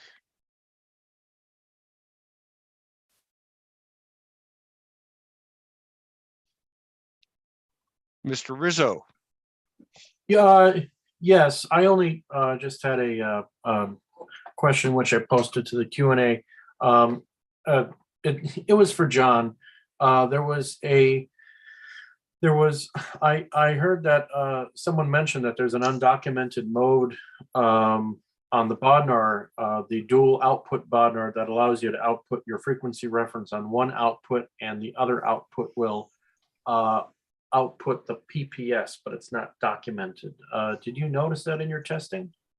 Excuse me, I don't know. I've also heard that is maybe possible, but the raw hardware is using the same kind of architecture that I described, where you're taking a high frequency signal out of the GPS and then synthesizing that to something else. And I'm not sure exactly what chip the Bodnar uses, but they typically have a minimum frequency that's down in the kind of couple of kilohertz range. And I don't know if he has a way to turn that into a synchronized PPS or not. To be honest, I've heard about it, but the possibility, but never seen it. Thanks, John. Okay, Phil has a question from Franco, K4 Victor Zulu. Phil, are you considering adding timing information like PPS or something like that to KA9Q radio? Yeah, this is a good question. I've been thinking about this. I didn't add it to the presentation because it was already getting pretty long. But one of the things that the ham side folks need is some form of time stamping. They need to know, when a particular sample was received. And that can be difficult with any of these front ends because there's so much pipelining and buffering and so forth going on. So we've been thinking about this, been kicking around. I think the only really viable approach is to have a calibrate mode where you switch the antenna over to the 1 PPS from a GPS. Then you look for that in the output in the data. And if we can try that, I'm certainly willing to add, experiment with some code that will detect that and then measure the delay and start timestamping the outputs. There is a timestamp field in the real-time protocol right now. It's just arbitrarily set. But if I had some kind of timing information to go on, I'd be happy to pass that through to the output so you could, know exactly when a given sample was digitized. Hey, Phil, would it be possible to have basically a pulse generator that would put out a pip every second at some unused frequency somewhere and have that teed into the antenna input so that you could just separate that signal out of the. You can certainly do it that way, but if you want maximum accuracy, what I think you want is a very wide signal, as wide as the A to D that basically comes through as one sample. So, I mean, how simple can you get than just taking the 1 PPS and putting it on the antenna through an attenuator? Yeah. Let's see. Next on the list looks like it's for you and me, John. Brian Garber, Whiskey Bravo 8 Alpha Mike asks any time frame on when the GERT Nano Rev B will be available. First of all, I'd like to comment, Brian, I'm awaiting mine. They only arrived in John's hand, the initial ones yesterday, late in the day, DHL, and we are eagerly awaiting them.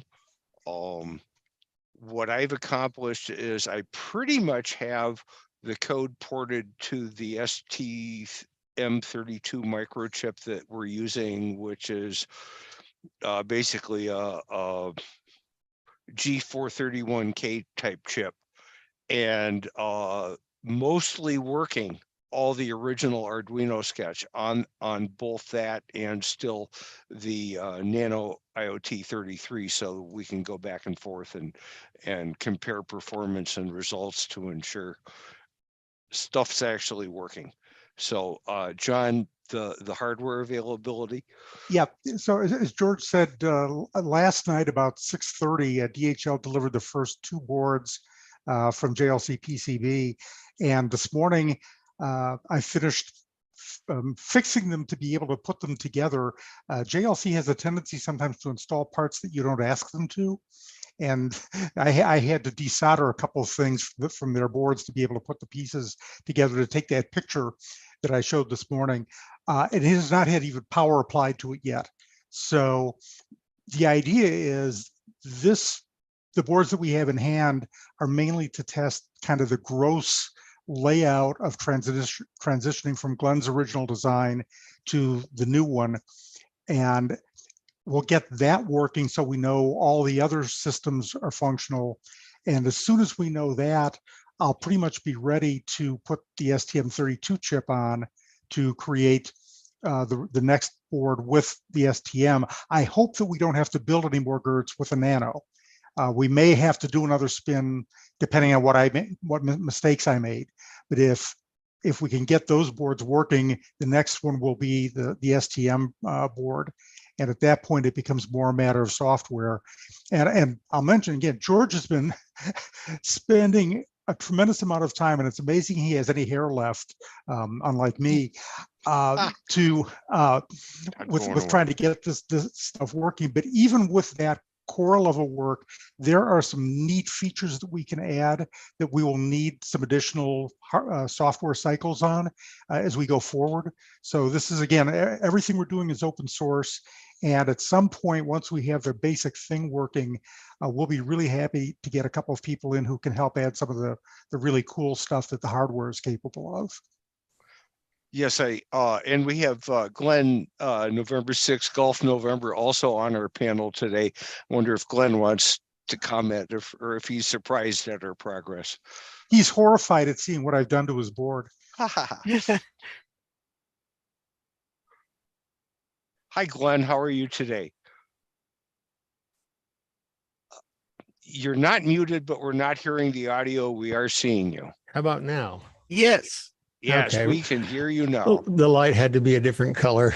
Well, let me just put this in context. The reference itself is a subset of the transverter that I've been developing for the last year or two, and that itself is pretty much in the same state that I'm ready to leave it and go on to my bigger interest, which is the quadrupole antenna that allows separating right and left-hand circular ionospheric waves, O and X waves, and beam forming and a whole bunch of interesting things that ham radio hasn't done that have, I think, application to almost everybody, from DXers to tech people to even emergency. Although the emergency stuff is yet another one that Phil and I have talked about doing accurate time tagging, which is relevant to what you've been saying, so that we know transmit time very accurately and receive time very accurately. We can measure time of flight, do triangulation very accurately, things like that. The reference, I thought you did fine, John. The emphasis here is it's good enough. It was trying to be cheap. And the reason it has Wi-Fi in it is because I basically extracted it from the 0 to 2 gigahertz transverter system that is on the air and working. And as you mentioned, works even does FSTW okay at 1296. Well, very well if you use an external 10 megahertz, an accurate rubidium or good OCXO. But yeah, I don't know. What was the original question, John? What did you want to know? Oh, I was just asked if you're amazed at how quickly we've been able to get boards and right. progress. Right. There's a bunch of stuff on my open source hardware page. You can go find it. That my intent has been, and I totally agree with Phil. I've been trying to add value where I can and do it in an open source way. Hardware is difficult. It doesn't replicate the same way software does, and it's more difficult. But all of these things, from the reference to transferters, there's a whole bunch of items. I have 2 parallel systems running on the bench right now. Been using the TRX Duo with a transverter along with another system with an IC 7300 and an interface and transverters, and it's all, it's not very interesting. You tune it in on upper sideband on 1296 and it comes out sounding like your voice and from a microphone. My real interest, really, and maybe somebody here has that, is to go forth to what I want is kind of the same thing that's been mentioned. I'd really like an RX 888 with 2 ADCs and full coherency, which would let us do some wonderful things I think we haven't done on ham radio. All these things are relevant. High frequency accuracy, of course, spectral purity, and then time tagging. And we learn a whole lot more about not only, of course, HF ionospheric stuff, ham side kind of stuff, but propagation in general. So what I've been doing on that open source page, I've put a bunch of things which are, several of them are basically essentially ready for manufacture. Well, nothing's ever really ready, but design for manufacture is an ongoing. Production engineering is always ongoing. Parts obsolescence. It's a horrible thing because it's a total time consumer in terms of customer facing support. And I don't have time for that or interest. So Phil mentioned he doesn't like GUI. I don't even like the UI part of any kind.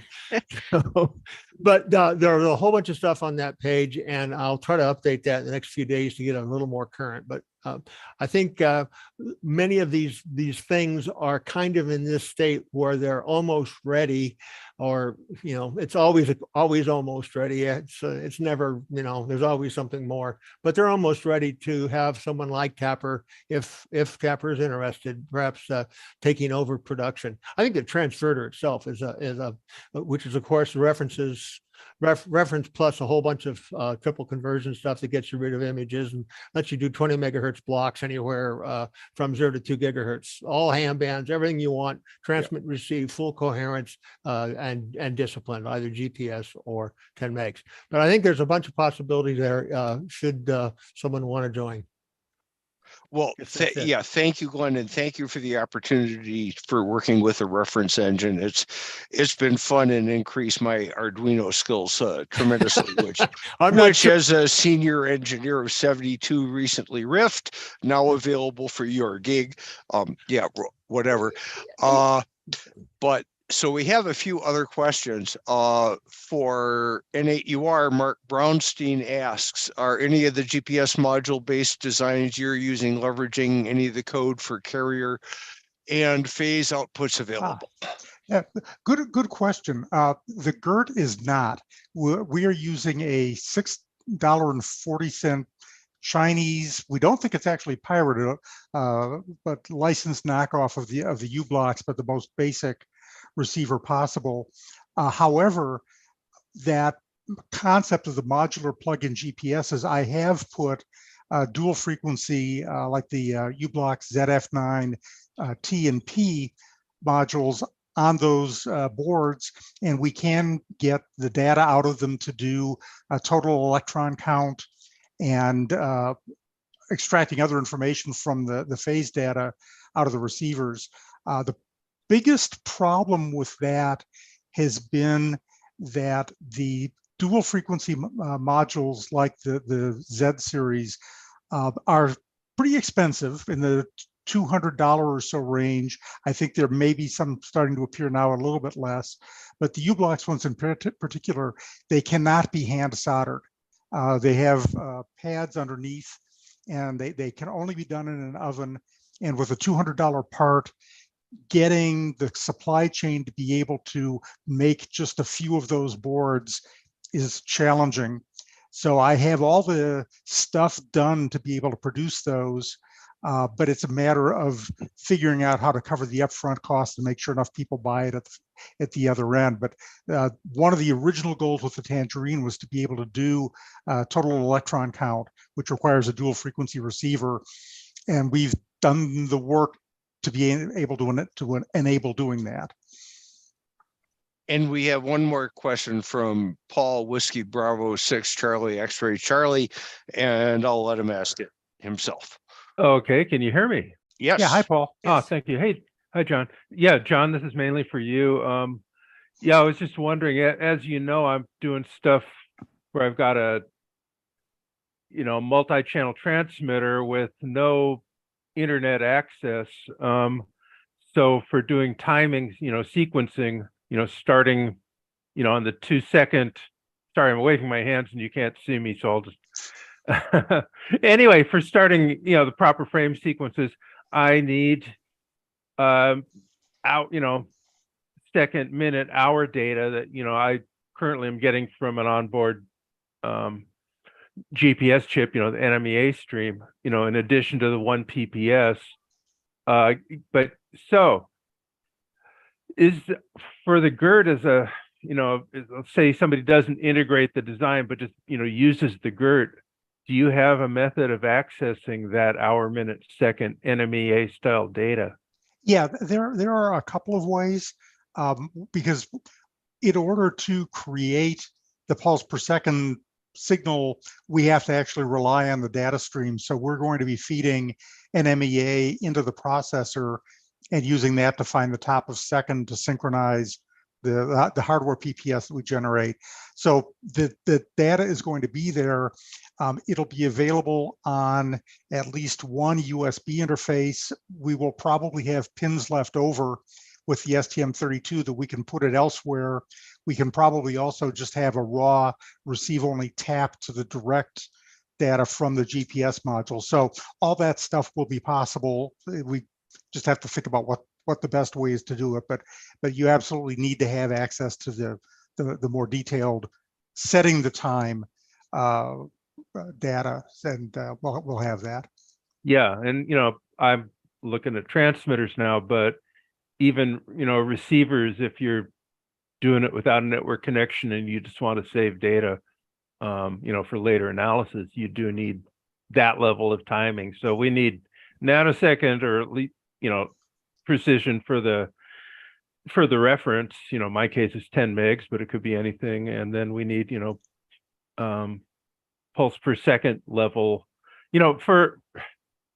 We've got two different things or several different things going on here. One is potential time of flight type measurements, and different modulation techniques probably appropriate for that.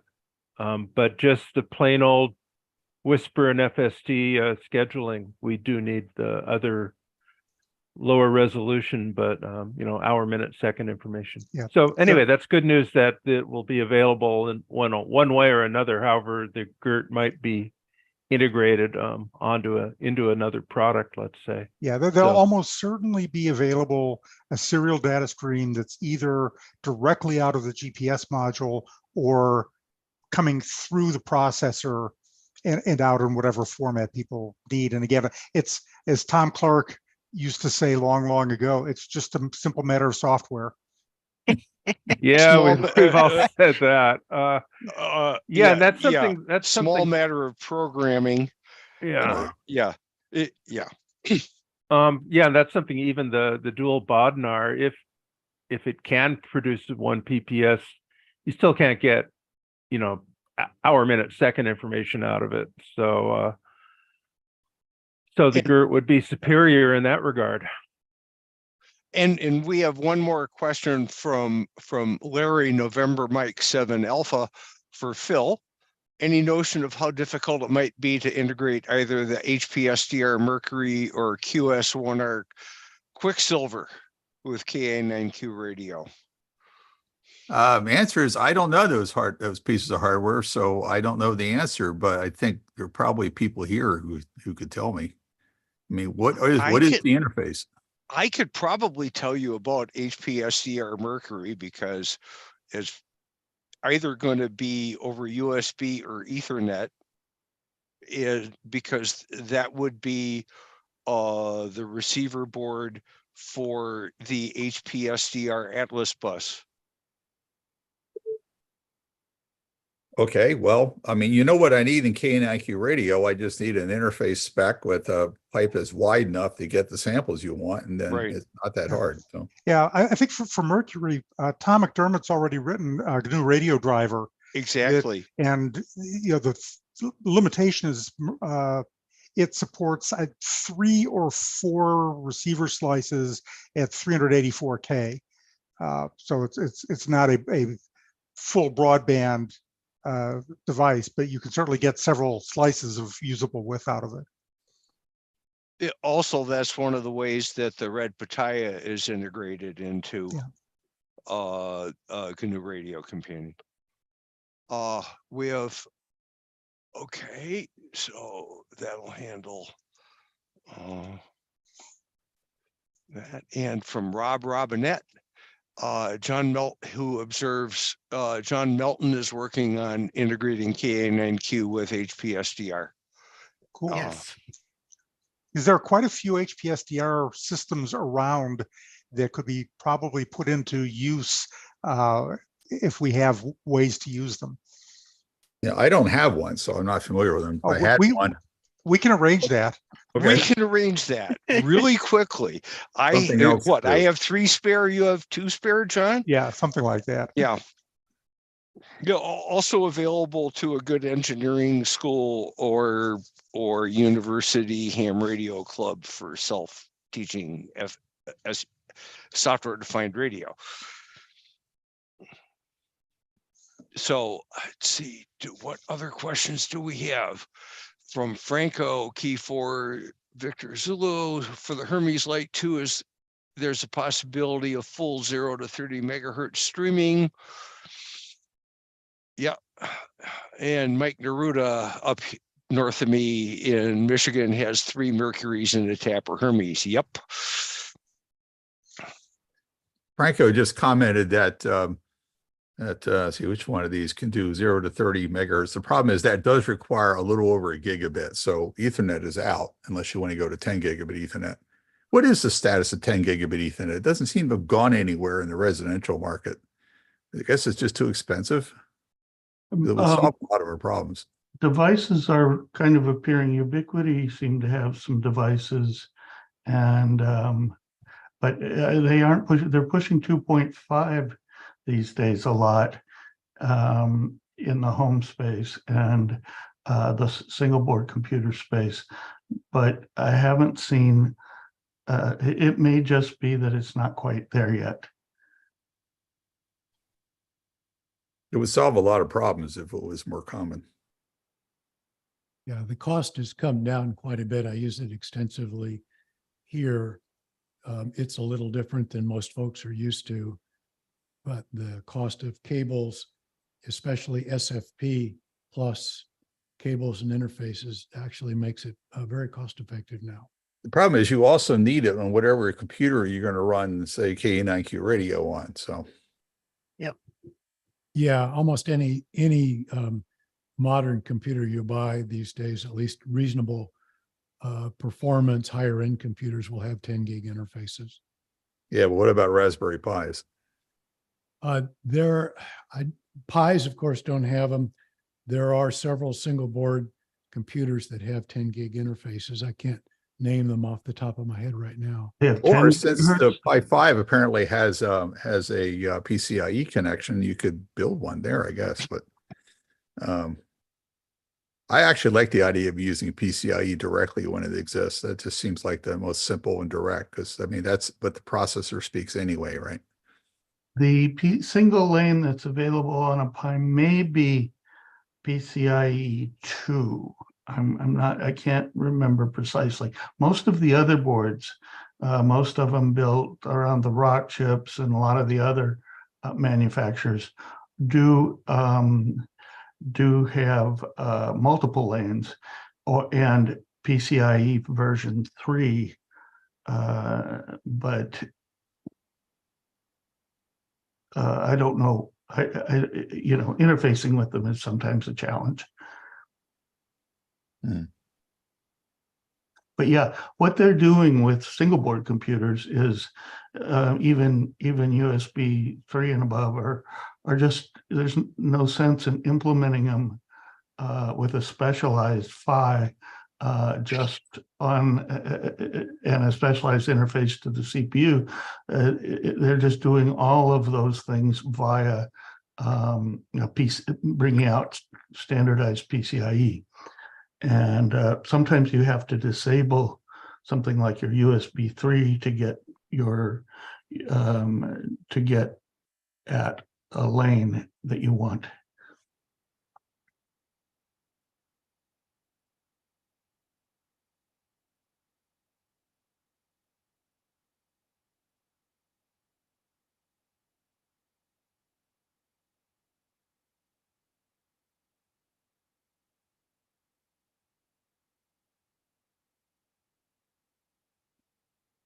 But they're definitely. There seems to be a moment of silence here. I was just going to follow up and say that if you guys can hear me. Yes. Yes. Okay, I just follow up on the I'm not familiar with these HP SDRs or HD SDR application programs, but John Melton, the G0ODX, I guess, is responsible for the Linux version of HP SDR. And he has purchased a 888 and is running K9Q radio and has the beginnings of the user interface working. So I think that at least for Whisper Daemon purposes, what we really want is to just, the only thing we really care about is seeing a 0 to 30 megahertz spectrum. But those of you who understand these other SDR applications, or that one specifically, would better understand what other benefits would come from John's work. I haven't talked to him directly or just exchanged a couple of emails, but he has the beginnings of it, he says, working. The Mercury boards have the same 2208 LTC 2208 ADC on them that we're talking about in most of the RX 888s and Clementines, and all the rest of them are pretty similar. The problem with the OpenHP SDR was, at the time, it was very bandwidth limited. We weren't really contemplating bringing out full bandwidth, really, and so especially the Ethernet implementation in the FPGAs on that is very limited, because it was written de novo by Phil Harmon, I believe, or someone anyway, to avoid having to buy the commercial IP. And so it has its peculiarities, shall we say.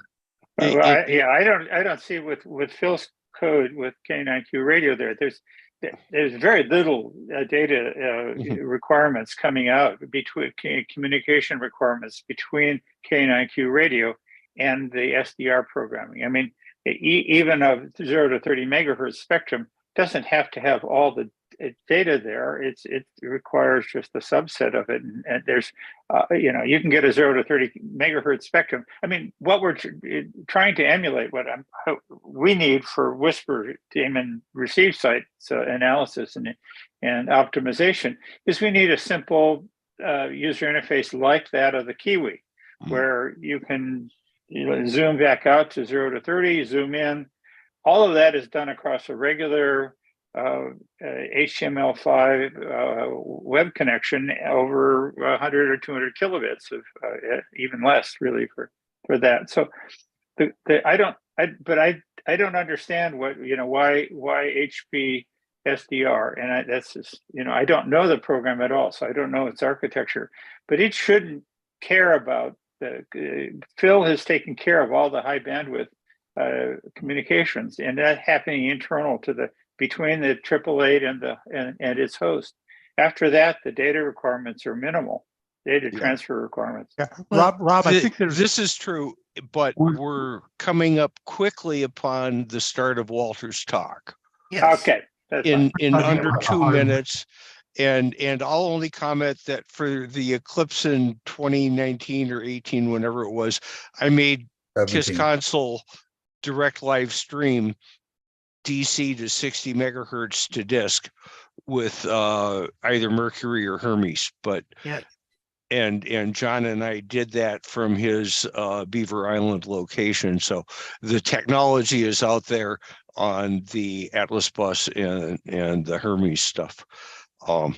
But with that, let's have Walter get ready. Do we have a break scheduled, George, or have we gone Yeah, through that? well, we talk through the break like we often do. You can have a 1 minute break.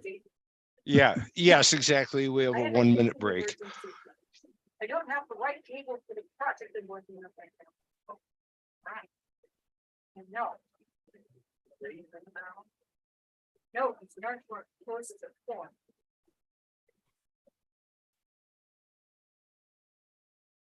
it appears that's Dave McGaw on.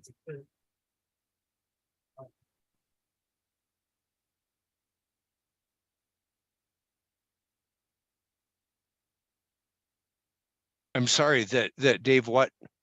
The audio was coming from Dave McGaw. Oh, Sorry about that. Back to net. yeah, Dave, don't worry. I got a mute all button here, right?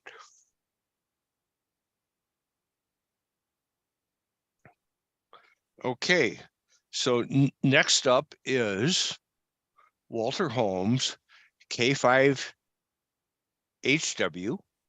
with his talk. And here we go. Hello, everyone. Welcome to Digital Voice over HF. In reference with Codec 2 and FreeDV specifically, we'll be talking about today. My name is Walter Holmes. Call sign is K5WH. And thank you for your time this afternoon. Let's go through a few things. First of all, I want to especially recognize the authors of FreeDV. David Rowe, VK5DGR, created the Codec 2, the real magic sauce behind FreeDV for sure. Dave Whitten also did a great job with the FreeDV GUI interface originally. And with that really got FreeDV started. So let's see what kind of things we're going to talk about today. I want to mention some things about some of the most popular methods of digital voice in general, a couple different digital voice solutions, some advantages, some disadvantages, some of the hardware that's required to participate in these modes, the software that may be required, what the software looks like, as well as links to the technology, and also what does it sound like? How does it shape your radio? How does it operate? We'll go through many of those things. So let's start with some of the most popular methods, past and present. Many years ago, AOR created a very nice hardware solution. The bandwidth is about 2.3 kilohertz, so right in the range of where a single sideband station would typically occupy. WinDRM was another software solution. We no longer use that today, but we were working with that about 15 years ago as a way to get some voice operations over HF. FDMDV was a really great mode. It worked with the 1600 bit mode, and it was very nice. However, it was a great software solution, but it used a proprietary commercial codec. The bandwidth was nice. It was only 1.2 kilohertz. But with that proprietary codec, it came with some limitations. We were not able to make code changes as necessary. So it was great for what it did at the time, but we were looking to enhance FreeDV, and that's why FreeDV was about. The FDMDV had the limitations, as I mentioned, so we weren't able to add new features or expand its capability and things like that. D-Star is obviously built into many of the newer ICOM radios today. And then, of course, as referenced around this slide deck, FreeDV, Codec 2 being based on the FDMDV format in general from the early days, about 11 years ago. And the user interface is what we were really trying to model in those early days. The bandwidth on this FreeDV varies from about 1.0K to 1.6K, depending on the operating mode. And we'll go through some of those differences here in just a moment. So here's some of the hardware devices from the past, AOR devices, as mentioned. It's very simple to implement. You just plug it into your microphone jack and then also your speaker jack connection. It was a little bit expensive, though. If you got the higher end version, it was about $650. And then also, there was a lower cost version for $400. And I've seen that even listed in some places as being available. I have not heard anyone using this in many, many years, but it may be in operation someplace. But again, it's a little bit expensive, but it will get you on the air quick and easy. You don't have to make any modifications to your radio whatsoever to implement something like this. D-Star, as I'm sure many of you have been involved with in the past and are present for that matter. You can find it on just a few radios I have as example here, the ICOM IC9100, the IC7100, and more newly, the IC705 for a nice QRP radio that also implements D-Star. This FreeDV Smart Mic SM1000 is another simple way to get on FreeDV. As you notice on the right in the picture there, there's a RJ45 style connector. It's just an 8-pin modular connector. If you have one of the radios that happens to have a RJ45 type microphone connection, you can just use a standard network type cable, connect it between the radio and this SM1000. And there's a jumper matrix inside that you can modify or move the jumpers over between the connections necessary, much like some of the rig blasters and things like that. And then you're able to get on the air very, very easily.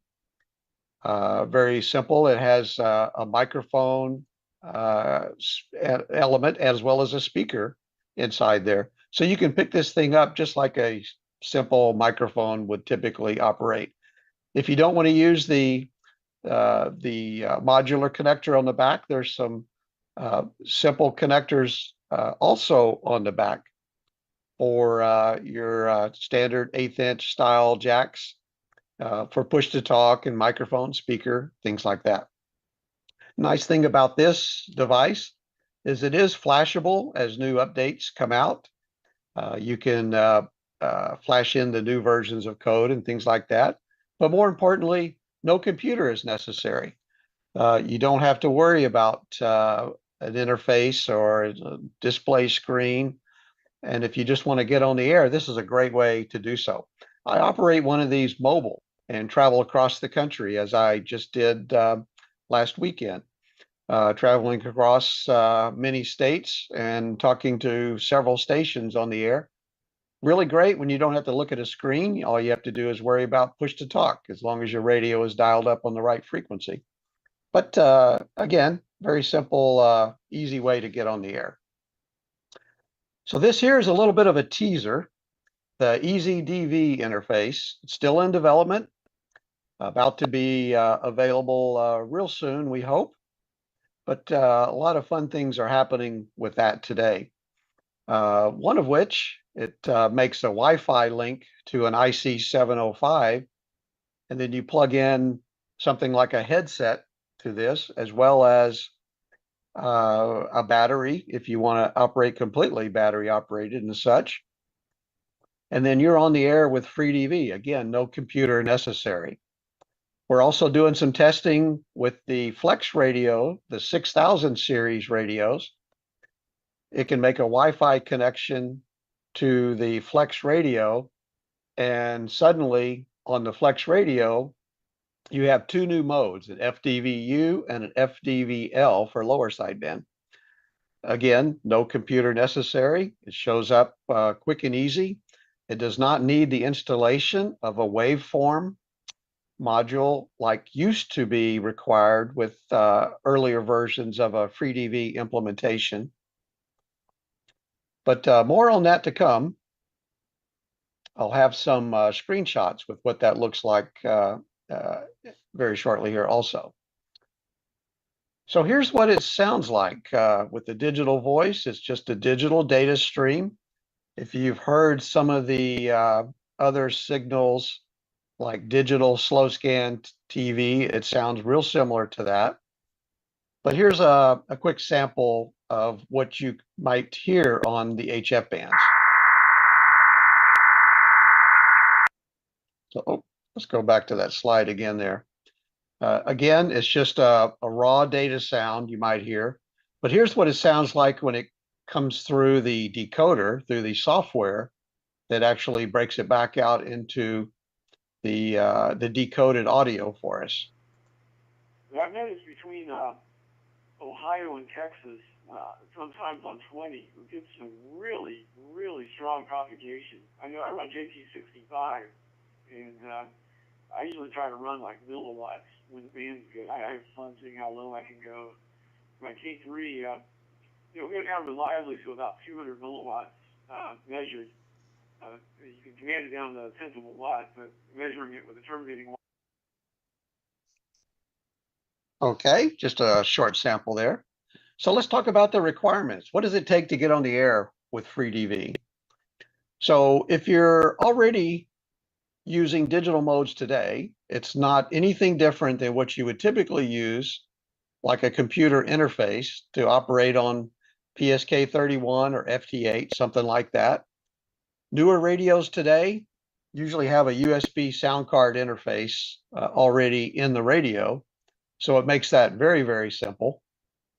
Sometimes you might have to have an external device. Rig Blaster is something similar to that, is all it takes to handle that. If you have, say, a legacy radio that may not have the luxury of the built-in sound card interfaces.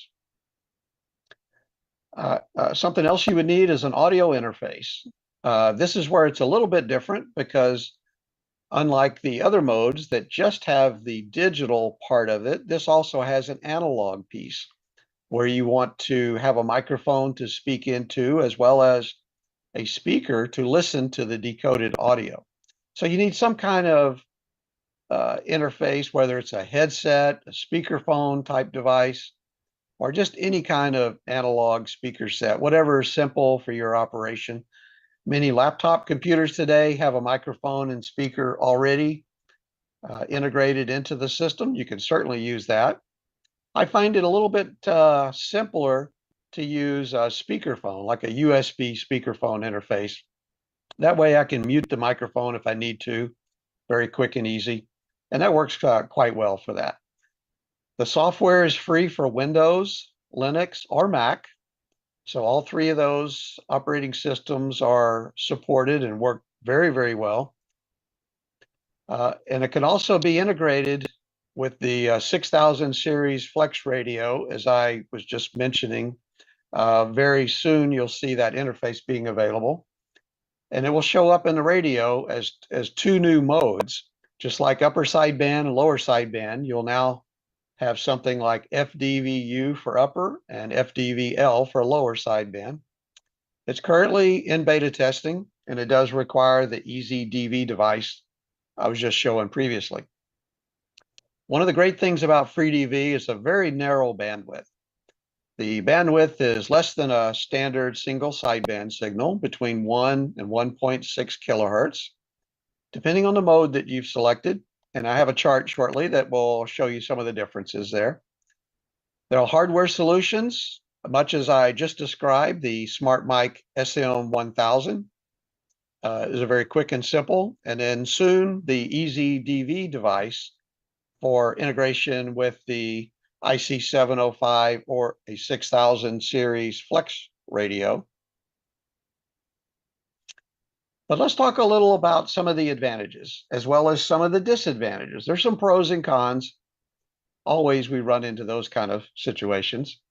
One of the greatest advantages for me is no static, no band noise. You don't have to listen to the signals of a station tuning up on frequency or heterodyning with some other signal, mixing in, causing all kinds of other noise.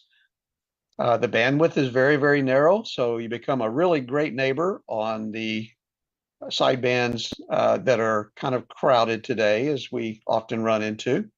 So it's wonderful. You can squeeze in many signals side by side that way. Using your PC microphone, that really opens up a lot of advantages for you there. You might have some great microphones for your PC if you're doing things like audio conferencing or gaming or something like that. So you can use any kind of PC headset, again, similar as we mentioned a while ago. Speakerphones work great, or any kind of Bluetooth interface. Many great choices to do with that. It's very easy to upgrade to new versions, and there are new versions coming out all the time with new features, new bugs, fixes, new enhancements on some of the previous features. Some of the disadvantages you might run into if you had a digital mode that was a hardware solution, you might be locked into what the vendor supported. If the vendor was not making frequent upgrades for you, you might be stuck with something that you might not be able to use very much unless there was a way you could flash it, upgrade it to something completely new and different, and be able to add some other things, other features as they come about. The great thing about standards are always changing, features are always coming, and you really need to be able to flash these things to stay up to date with our evolving technology. We as ham radio operators today really enjoy the fact that it's always changing for us. And sometimes one of the disadvantages of FreeDV is it may take a few minutes to set up the audio. I'll spend a little bit of time on that because that's one of the areas that trips up many people, because it is different in what we do with just standard digital configurations. When we have to set up the audio part, it can be a little bit intimidating, at least until you look at it or go through it the very first time. Then you'll notice very quickly it's really quite simple, but we want to get past some of those challenges. So hardware that's required, if you want to do something with the AOR devices, of course, you need the AOR interface. D-Star, very similar. You may need a D-Star radio. There are other ways to get on D-Star, though, with D-Star dongles, AMBI, USB sticks. There's plenty of those available. Another great one is the Thumb DV device from Northwest Digital Radio. That used to work in the Flex radios. About 7-8 years ago, there was a waveform that you could download and install on the Flex 6000 series radios, plug in one of these Thumb DV devices, and you could get on D-Star. But that no longer works. The waveform no longer works today. The FreeDV does use a second sound card, and this gets back to what I was just mentioning previously about needing a headset or speakerphone or some other type of analog device, or it could be virtual audio cable software. We'll see some of that examples here very soon here. The SM1000, another great solution, as I mentioned, quick and easy device. And then let's talk about what does it take software-wise. So FreeDV can be found at the following links here, freedv.org. You can go there and find all kinds of information about downloading the software or other components you may want to check into, some of the development work that's taking place. If you have one of the SDR radios, like a Hermes or an ANAN or some of the legacy Flex radios even, talking about the 1500, the 5000, 3000 series radios. There's a link here for the virtual audio cable that you can pull down. The virtual serial port software you may need to have. These are commercial applications. I will also put in a special plug for the virtual serial software. The gentleman there, K5FR, is a ham operator. So if you need to get that software, you can email him with your call sign, and you can actually get the software for free, as opposed to having to purchase it like you normally would. This is just a simple screenshot of what it looks like on an HP SDR radio. If you remember the early years ago, Tapr created a wonderful product that several of us had the benefit of enjoying, as well as Hermes radios. They use the same software interface here. Power SDR in this case. It's since been replaced with the Thetis software. But this is what it looks like on, if you're using, in my case, a Flex 6600. This is the Windows client I have on the top here. You can see many components to this. We'll talk a little bit more through some of the specifics of what's on the screen there, the choices and such. And then, of course, the bottom of the radio is just a standard smart SDR interface. Now, this is the FreeDV running on, again, on the same Flex 6600M in my example, with the EZ device. So this gets back to that little teaser I was talking about a while ago. You notice one of the great things at the very top slice on here, you see the call signs showing up just like DX spots. So it takes advantage of the spotting features that are in the smart SDR software. If it receives a station on FreeDV over the air, it will actually put them right on the screen there. And you can mouse over it. When you do that, you will see the date and time stamp of when you heard that station. So very, very nice feature to have that available. And you can also see right in the center, I have the mode set for FDVU for upper sideband on 17 meters there. To make things a little bit simpler for the configuration, as I mentioned, sometimes it's a little bit tricky to set things up, especially mapping the audio around and such. There's an easy setup function that's been added, and this works very, very good.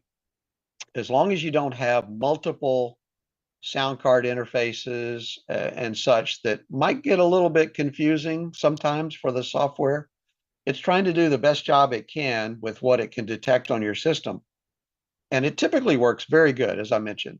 But if not, it's very simple to do the configuration manually once you understand the different options. So let's go through a little bit more of what that looks like in the setup of the software for the audio.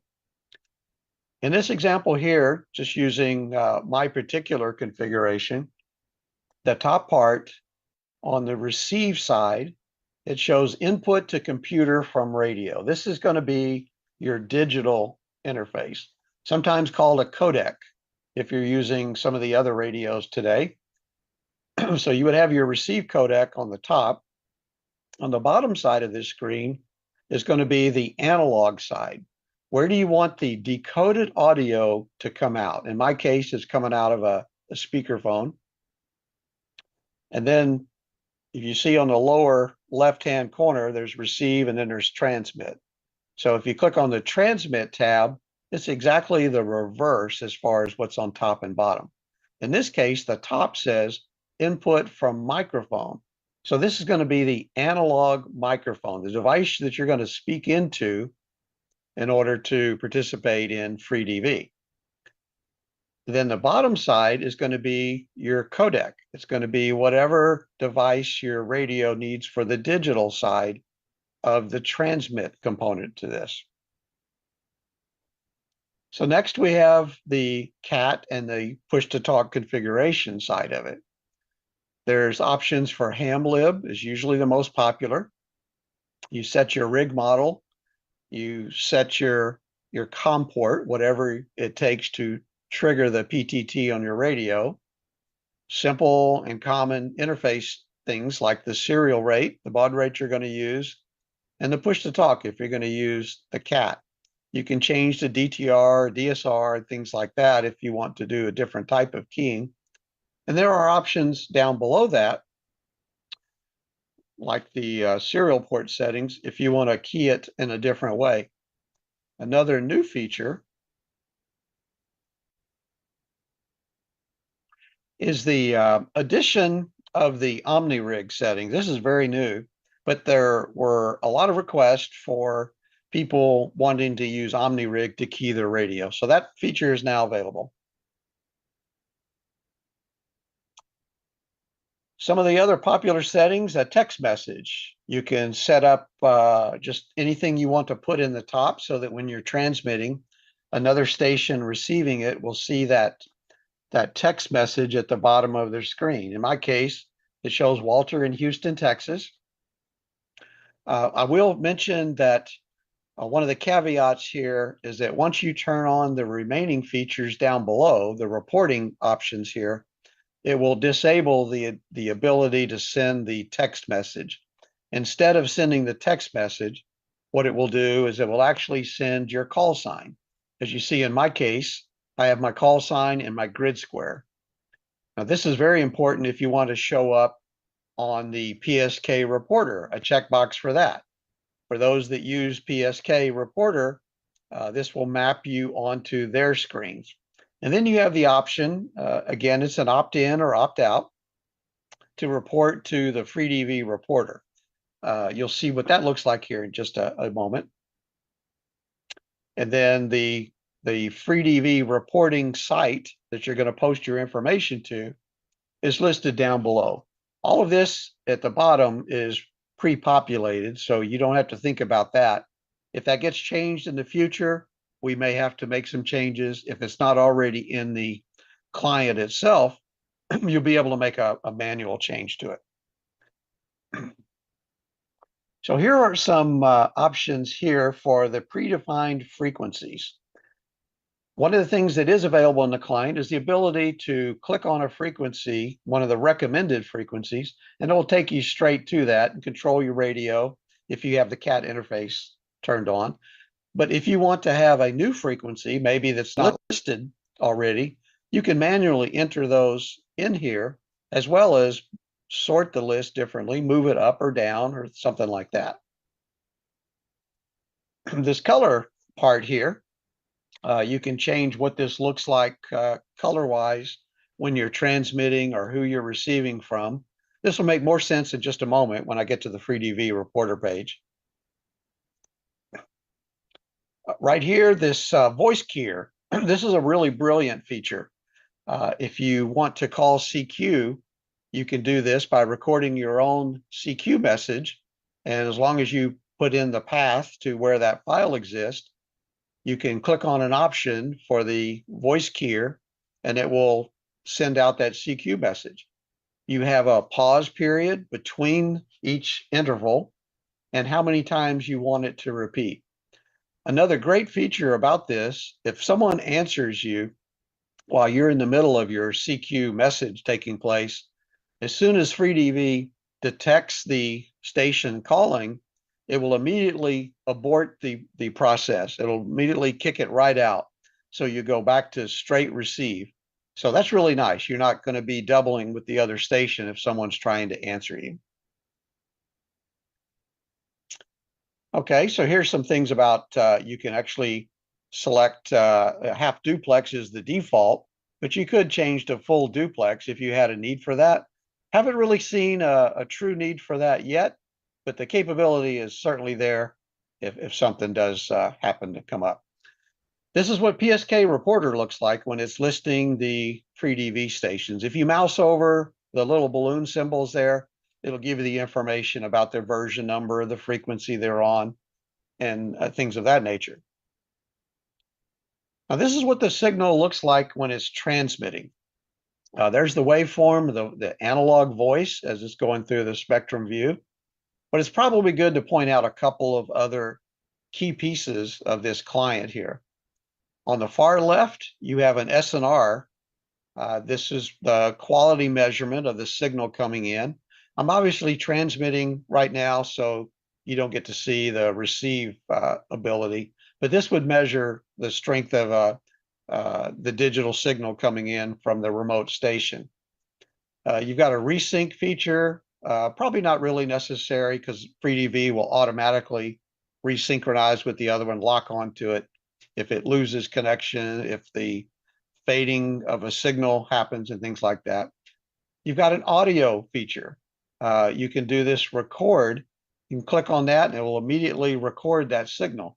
I'll be playing back some files here in a moment of some of these previously recorded. If you get really stuck and you need some help, you can click on the Get Help here. And this Get Help tab here at the bottom will take you right to the FreeDV website where you can see several ways to engage someone, whether it's through the email reflector for FreeDV or straight into one of our Zoom rooms that's running 7x24, where you can get a lot of help from many other FreeDV operators. On the right over here, there's a squelch if you wanted to raise the level. Usually at -2 is where the limitation is today for the 700 Delta mode, but you may want to, in the future, as new enhancements come into FreeDV and it goes further down below the noise floor, we'll be able to move that further down. Transmit attenuation is something if you wanted to limit your output of your digital signal to your radio, you could control it easily by that if you didn't want to have to do that through the Windows or Mac interface of the audio level controls. There's your mode select on the top right corner. 700D is typically our default mode today, but it does have 700E. That really helps with some of the fast fading conditions, and you'll see some examples of that here in a moment. 1600 is our legacy mode. That was the mode that we started off with originally. It works very well, but it does need a little bit more signal quality to work. However, it has a great feature. It has a sync pulse in the center, a sync carrier. And I use that myself today on satellite operations, on VHF, UHF operations, where we're having to deal with Doppler and things like that. If you see the signal on FreeDV and you see that sync carrier, it makes it a lot easier to lock onto. Some of the other modes no longer have that sync carrier that's present, so it's a bit harder to find out if you're really centered on that person. But that's just something that helps you out in the future. On the right, the control tab, that's your simple modes of being able to switch from, if you click on the analog tab, that will let you operate your FreeDV interface and go over the radio with standard single sideband type operations. Very nice if you just wanted to quickly talk to someone on sideband and go right back to digital voice. The voice keyer is how you engage that message that I mentioned earlier about a pre-recorded message. And of course, the push to talk. And then below is the reported frequency. Whatever you have selected there is what's going to be posted on the FreeDV reporter. Right now, that's done automatically. If you have the CAT configuration set up, it will go ahead and continue on and post it right here in the reporting frequency area. So this is what the FreeDV software looks like just generally when it's receiving a signal. You can kind of see the bright red in the center. That's your indication of a good, strong signal that's coming in. And over on the far left, as I mentioned a while ago, you can see the signal quality, the SNR signal quality, 8.9 being quite well. Now, this is what it looks like when you change modes. In this case, in the middle of the conversation, the mode was changed from one mode like 700E down here at the bottom to 700D that's a little bit more narrow. And you can see what the shape of it looking a little bit different. Very helpful if you want to recognize what it is. But on the far left, this mode has the 700D designated there, or it could be 700E or 2020. The software, again, will auto scan, detect it, and it will display what mode it's receiving at the time. So this is a comparison chart. This is kind of handy if you want to see some of the differences. Starting on the left, like the 1600 mode, you look over on the right here and it shows the relative bandwidth here, 11.25, 1.125 kilohertz. And then what does it take for a minimum SNR, like a 4 or something like that? Pretty strong signal would be required for that. Newer modes like 700C works a little better. It'll go down to a +2. 700 Delta is the one, as I mentioned, we're using more often. You notice it's only 1 kilohertz right there. Very, very narrow signal. And it will go all the way down to a -2. And then the 700E that works very good with that fast fading condition I was mentioning, it needs a +1 SNR. So it needs a bit more signal for that to be able to decode. However, it works really well with dealing with the fast fading. The 2020 mode, this has a much greater audio quality. The signal is at 1600 here. You see it's a little bit wider signal, but it does need, again, a bit more stronger signal to be able to operate successfully. So here I want to show quickly the FreeDV QSO Finder. This is a great way to find out where everyone is hanging out. What frequency are they on? Who's hearing who? And what mode are they operating in? It may be a little bit of an eye chart looking at this. It is kind of small. There are a lot of stations on there. But very quickly, the left side just shows the call sign.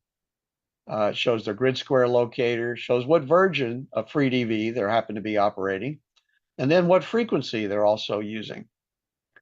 And then you can notice the blue stripe in here.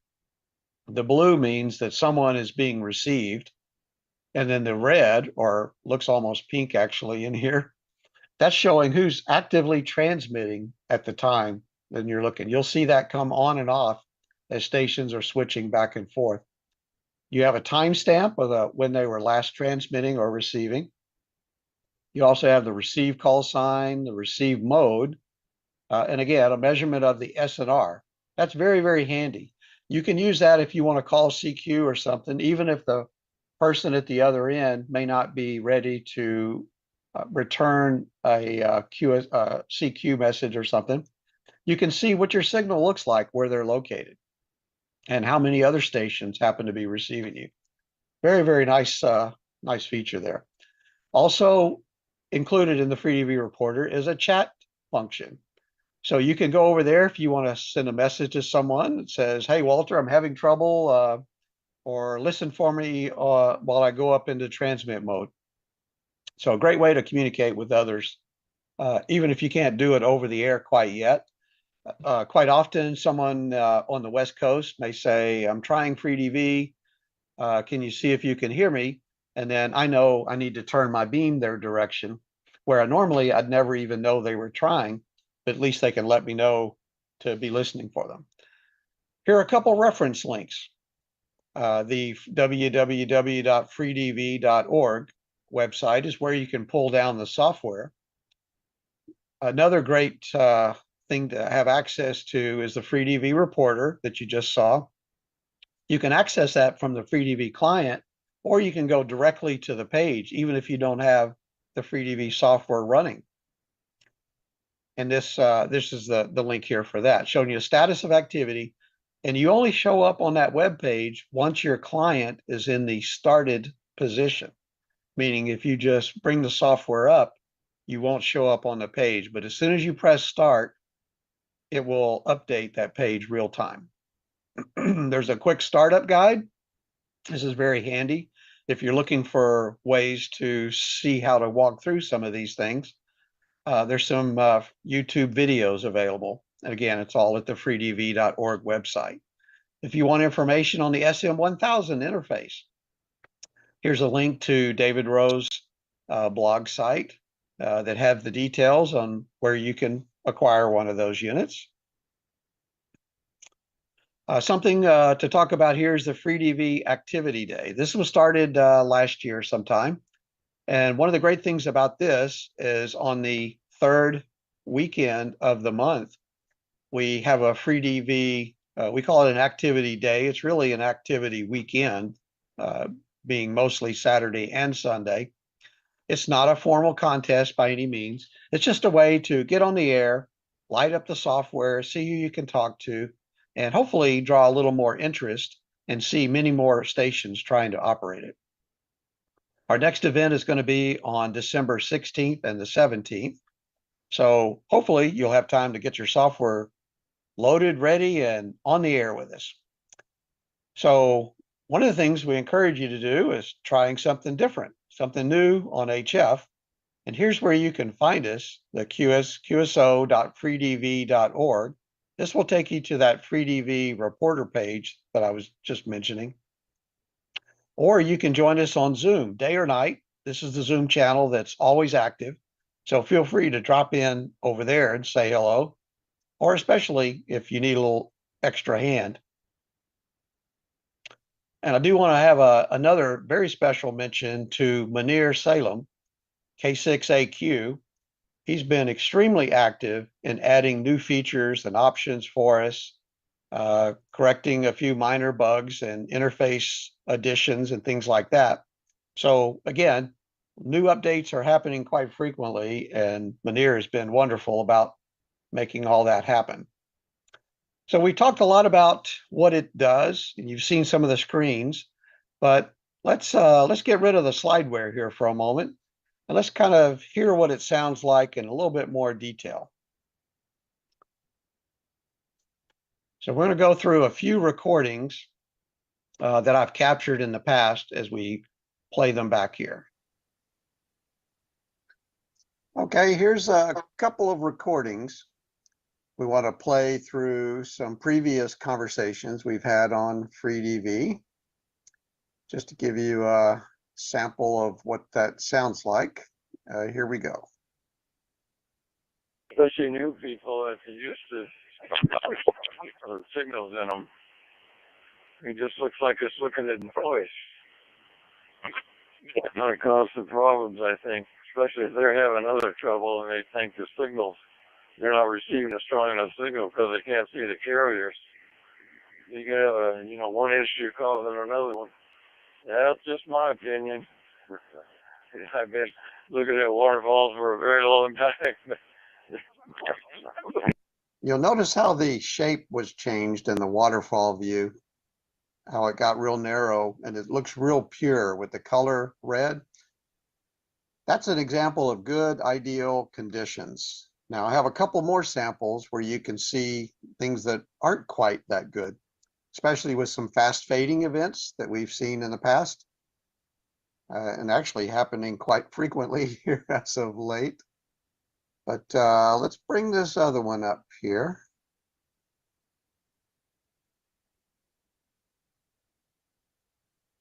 Seriously, the propagation has changed just a few minutes. And you couldn't hear me at all because I've been calling you quite a bit too. Much better now. And we have an unusually cool day here today, late and rain, which is extremely rare for us. And so I'm like, today I have an amp, so I have more power than a lot of people use. But I wonder how much I haven't just an ordinary 20-meter dipole. I was trying to run it here, about 20 feet out. It's pretty good at all. But I think you indicated you have a beam there. and we have an EHT. You might have noticed how low the SNR is up in the top left-hand corner. It got down to about minus 0.5 and things like that. And you see the green stripes going through what should be a pure red waterfall. A good example of the fast fading effect that's taking place real time. And the beauty of FreeDV is it's able to carry on, even though you might lose a syllable now and then. It's carrying on with the conversation quite well. We have one more I want to add in here.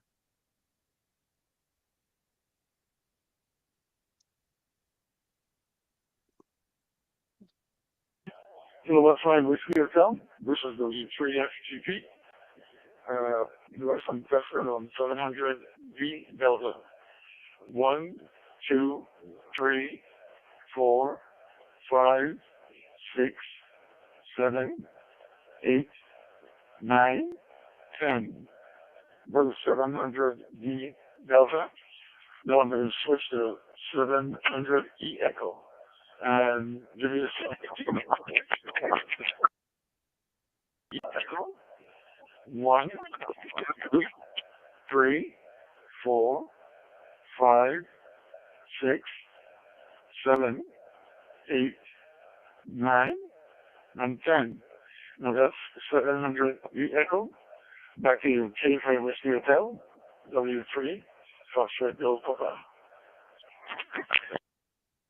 Okay, you may have noticed there the shape changed in the middle of the waveform when it was switched from the 700 Delta mode to the 700 Echo mode. There's more carriers available on both sides, the left side and the right side. It does give it a little bit more punch, especially dealing with fast fading conditions and such. And so that's just something to listen to. You may also have noticed that I did not have to do anything to change the software. He was able to change modes real time while transmitting. It took about 3 or 4 seconds at the most for the software to recognize that, rescan, and then lock on to the new mode that he was using automatically. Software is doing that completely automatically. So you don't have to constantly chase the mode that the other person is using. This was a problem we had in the past, but now due to some fairly recent changes, it auto scans and locks onto the signal, whatever mode they happen to be using. It does not change your transmit setting. If you're set for 700D to transmit, that's exactly what it will transmit going back out. If you detect the other person's change to another mode, you have the option of staying where you are or changing to the mode they're using. Of course, all of that depends on the type of band conditions taking place, how good the signal quality is, and how well it's going to hold up for you. But that's what I have for some playback samples. I hope you enjoyed that part.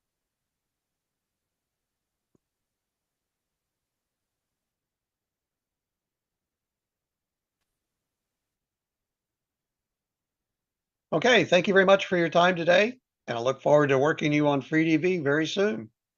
73.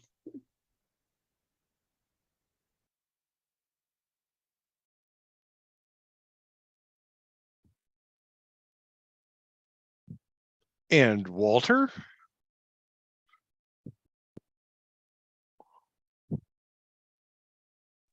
Hey, George, do you need to open up my video? It won't let me unlock my video. Oh, excuse me?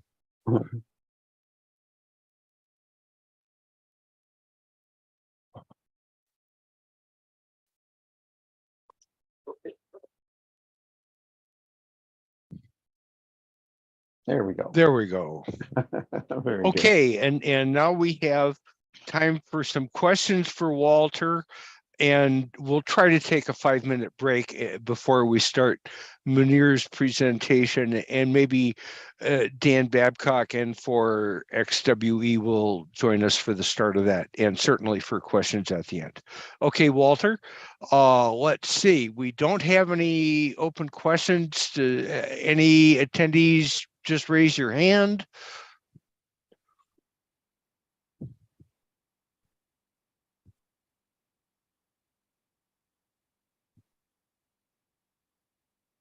one hand raised. Where are you?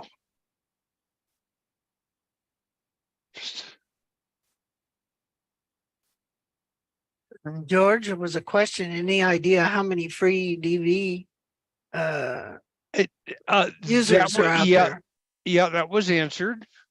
Okay. It was answered during. So Yeah, to that point, I'd like to even add to that. There are a lot of stations that have tried the software, many of which have kind of drifted off like any other new digital mode. But there has been plenty of people. And if you look at that FreeDV reporter page, you can see the status real time, maybe, 15, 20, sometimes 50 people on a weekend when we have those weekend events that I mentioned. Something else, when FreeDV first came out in the current client mode, I should say, prior to what we were doing with the earlier version, I started capturing every station that I talked to personally, not the ones I heard, but just the ones I personally talked to in a simple Excel spreadsheet. And I was very careful, even to this day, for 11 years, I've been capturing these stations to be ensure that I don't have any duplicates. And as of today, I have personally talked to 996 stations.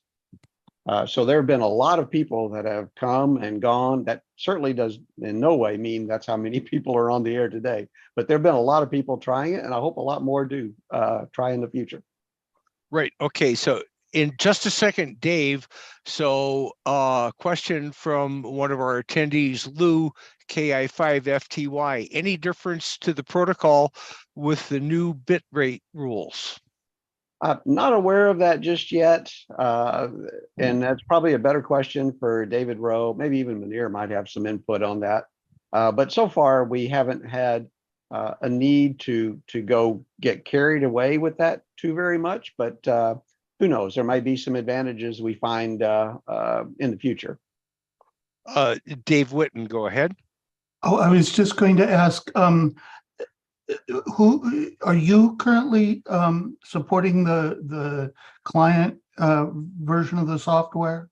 Munir has been doing the major heavy lifting on that part right there. Oh, so okay, well, that's great. It's been going on a long time, and well, thanks to you for getting it started for us. well, one's sins live on, I guess. But yeah, I wasn't sure who was actually dealing with that code. Thanks. Yeah, and the one thing you learned after a couple decades in software is you're always finishing somebody else's code, even 50 years later. It's life. Any other questions? See, K7 Victor Edward John replied, new rules apply to data DVs considered phone and won't apply. So thank you very much for that comment as well. If there are no other questions, let's all take a break until the top of the hour, which is going to be 3 p.m. Eastern time and noon Pacific time. And gosh, what is it going to be? It's going to be 8 p.m. if you're in the UK or otherwise. So come on back at the top of the hour in just under 10 minutes. We're not going to stop the meeting. We're just going to, pause recording, stop transmitting, etc.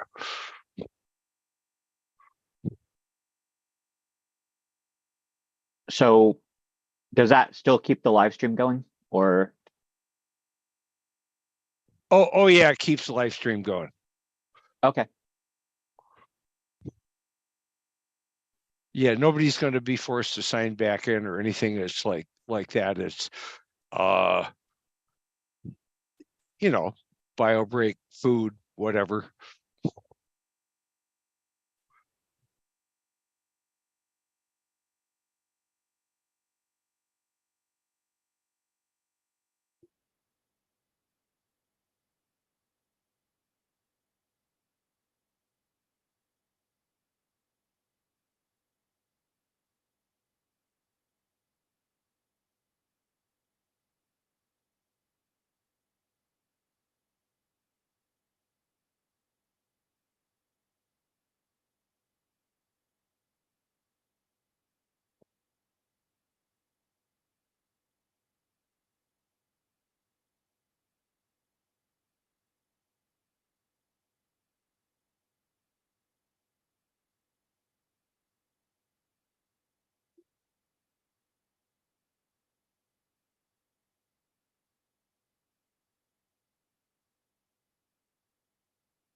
Hi, Dave.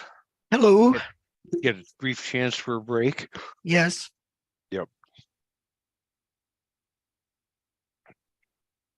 I'm letting you do the keying as it works better that way. That's fine. Let's see.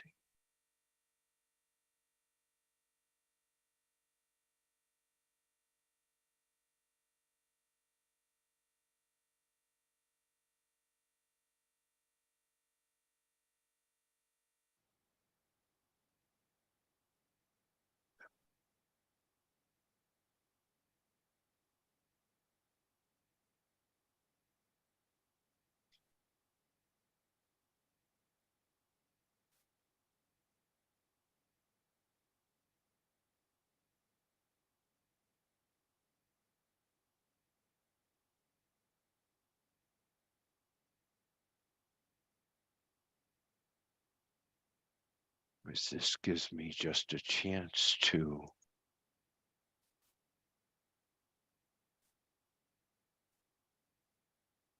We are at 1400 for me. Top of the hour. Yeah. Munir's there. Yep. Munir calling Munir. Yep, I'm here. Hi there. Hey. So we're ready to roll your slide deck. You have any comments? No, I just go ahead and roll it. Okay. George, I have a window that popped up that says you cannot start your video because the host has stopped it. It's Dan. Yeah.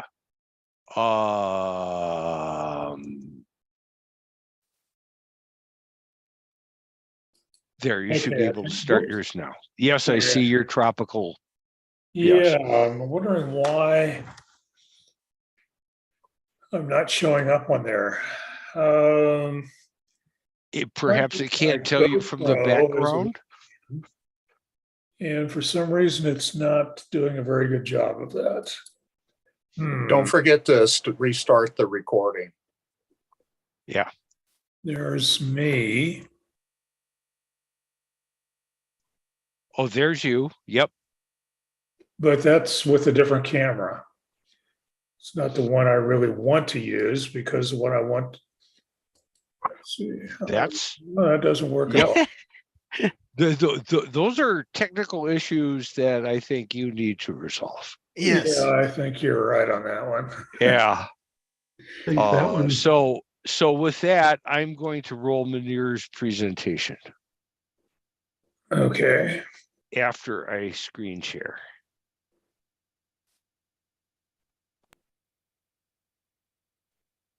Hi, everyone. My name is Munir Salem, K6AQ. And today I'd like to talk to you guys about an exciting new FreeDV hardware device called EasyDV. So a little bit about myself. I've been licensed as a ham since the early 2000s. I see. My original call sign being KG6AOV. And been doing a lot of ham stuff, more recently the last decade or so. Biggest thing being FreeDV so far, as well as some other open source development. But in my day job, I'm currently a software developer at a medical device company. And at that company, we do a lot of C and C++ and some C# and Python thrown into the mix as well. So what exactly is FreeDV? Well, in short, FreeDV is a set of ham radio digital voice modes that are optimized for use on HF. In other words, frequencies below 30 megahertz. Walter K5WH is actually giving a pretty good talk about FreeDV.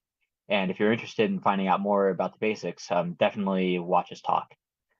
And in any case, FreeDV has traditionally been used with a computer that's been plugged into a radio, and which is nice when you're at home, but not so nice when you want to, say, use FreeDV at a SOTA or POTA.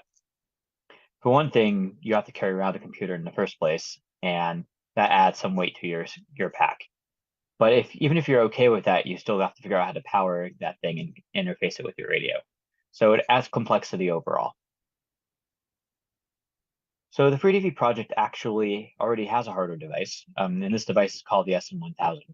What it basically is a handheld microphone, kind of like a speaker and mic that's built into your radio, that comes with your radio rather. And the SM1000 has an STM32 microcontroller built in and supports a subset of the available FreeDV modes, specifically 700D, 700E, and 1600 modes. The nice thing about the SM1000 is you really only need 2 cables coming out of it, a cable to your 12-volt power source and a cable connecting to your radio. And because of this, it significantly reduces the amount of stuff you got to carry around if you want to use FreeDV Portable. Unfortunately, while the SM1000 is a pretty nice bit of kit, it's not really perfect. And nothing is, but there are a few disadvantages of the SM1000. The big disadvantage of the SM1000 is that it has a relatively high cost. As of this presentation, it costs about $195, which of course, maybe not the end of the world for anyone who's well off, but if you're not so well off, or you're not exactly convinced about FreeDV to put the investment in yet, it actually puts it out of reach. In addition, the SM1000 was out of the market for quite a while due to the chip shortage and all the events of the last few years. So it's not in as many hands as it otherwise could be. In addition, there are some issues with interfacing the SM1000 to an existing radio. For example, there's a jumper block that's inside the SM1000 that you have to configure for your radio, similar to what's done for the Signal Link. And that adds a fair bit of complexity for the initial setup, and of course that scares a fair number of people from doing that. In addition, since the SM1000, there's been a lot of innovations in the embedded space. For instance, there are a lot of newer radios that are coming online now that have Wi-Fi network connectivity built in, or otherwise are connected to your existing network. And this connectivity is mainly designed for operating the radio remotely. But of course, if your radio is already portable, say, for example, the IC705, it means that when you're out in the field, maybe you don't need to connect the radio to your computer via any sort of wired connection, which of course reduces complexity. And besides that, there have been a lot of newer microcontrollers that have come out since the SM1000. And a few examples of those include the ESP32, as well as the IMRX 1062, which is in the latest version of the TNC. And these microcontrollers have various brand new things. For example, the IMRX 1062 operates up to 600 megahertz, and the ESP32 has built-in Wi-Fi and Bluetooth. So when setting out to build a supplement or replacement for the SM1000, we had a few goals in mind.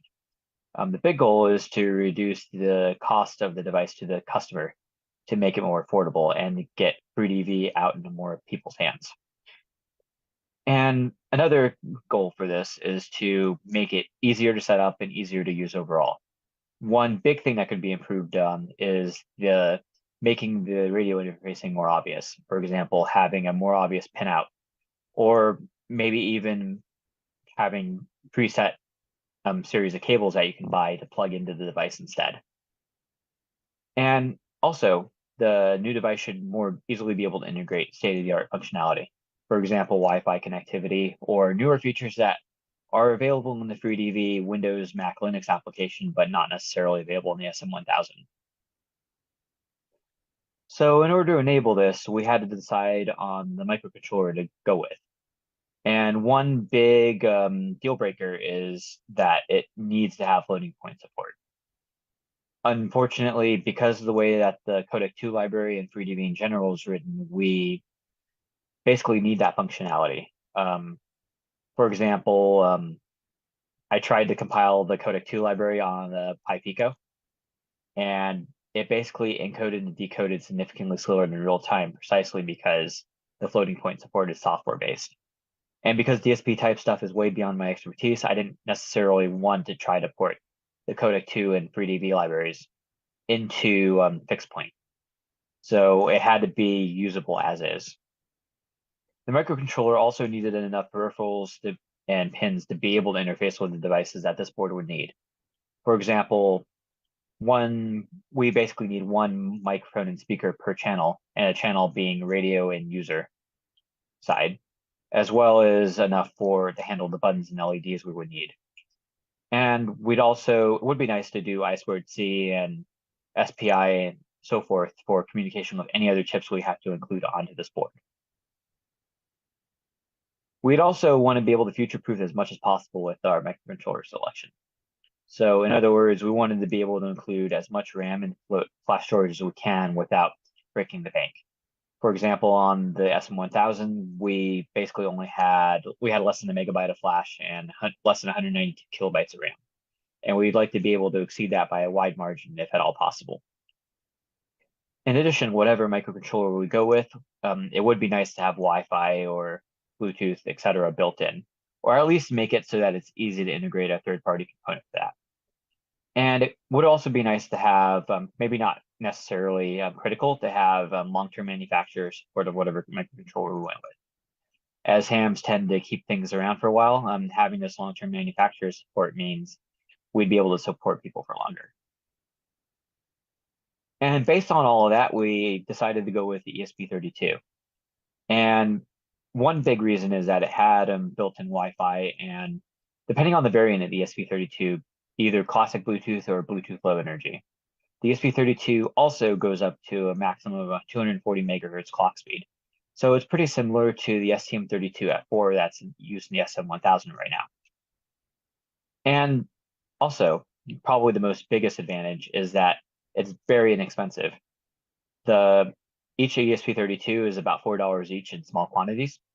And the ESP32 also, or Expressif in general, supports their devices for quite a while, 7+ years in some cases.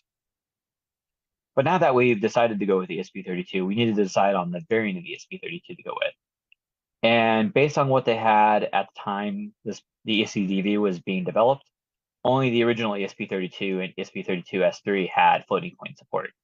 All the others basically only could do floating point in software, which basically, as mentioned, is a deal breaker and meant we couldn't use any of those.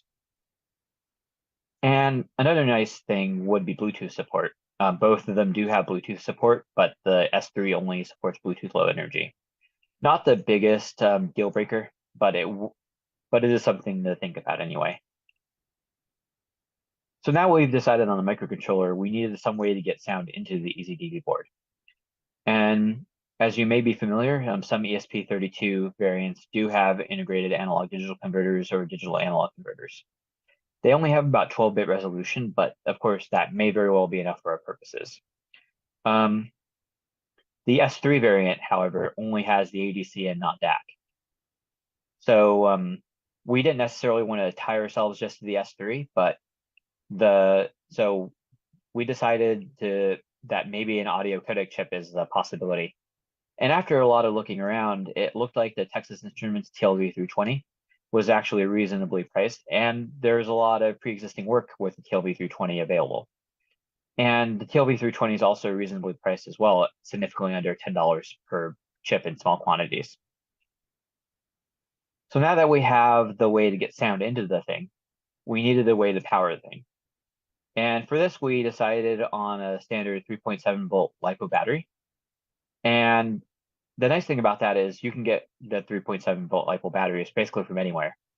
And because of the low power consumption of the ESP32, a 2000 milliamp hour battery will power EasyDV for an entire workday. Of course, it depends on what features in EasyDV are being used. The EasyDV also has some safety features to prevent some charging in extremely hot and cold weather. Specifically, we have thermistors built into the board. And when the thermistors change resistance to a level that exceeds basically 0 to 40 degrees Celsius, then the charge chip on the board basically shuts it off so that we don't end up putting power into a battery that shouldn't be getting power. The LiPo batteries that EasyDV is also using basically have a built-in management system, so we prevent over discharging and overcharging as well. And since we do have a battery, we had to figure out how to charge the thing. And for EasyDV, we're basically charging via standard USB-C.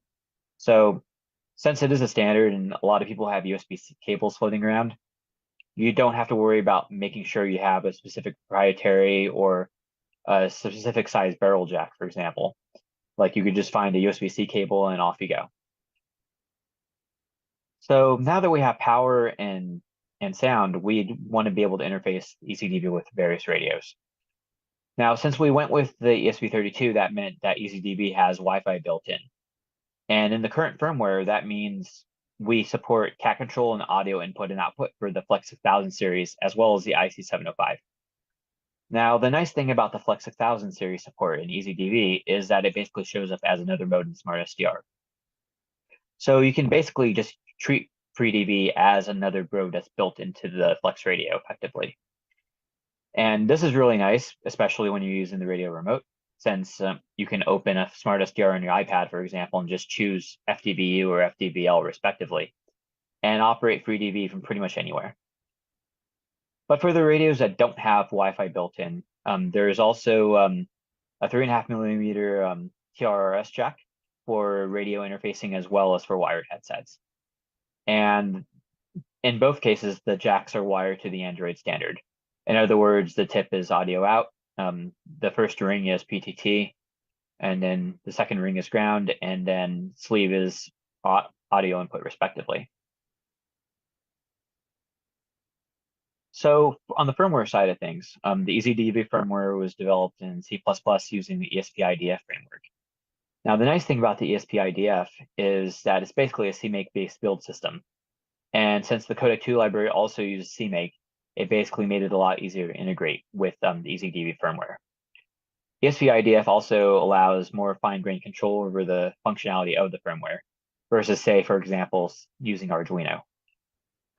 And this allowed EasyDV to basically be tuned pretty much how we want it to be. And if you're interested in taking a look at the source code and the firmware releases, it's on my GitHub, github.com/tmiw/EasyDV.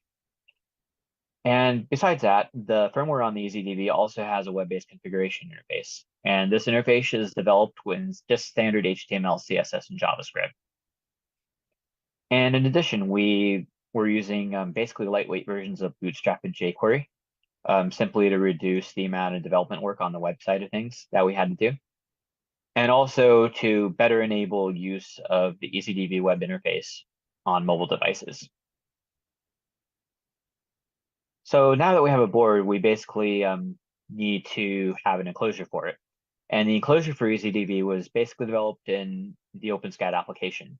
And it uses a third-party library called YAPP. And YAPP is nice because it basically provides an easy way to generate enclosure boxes for your project.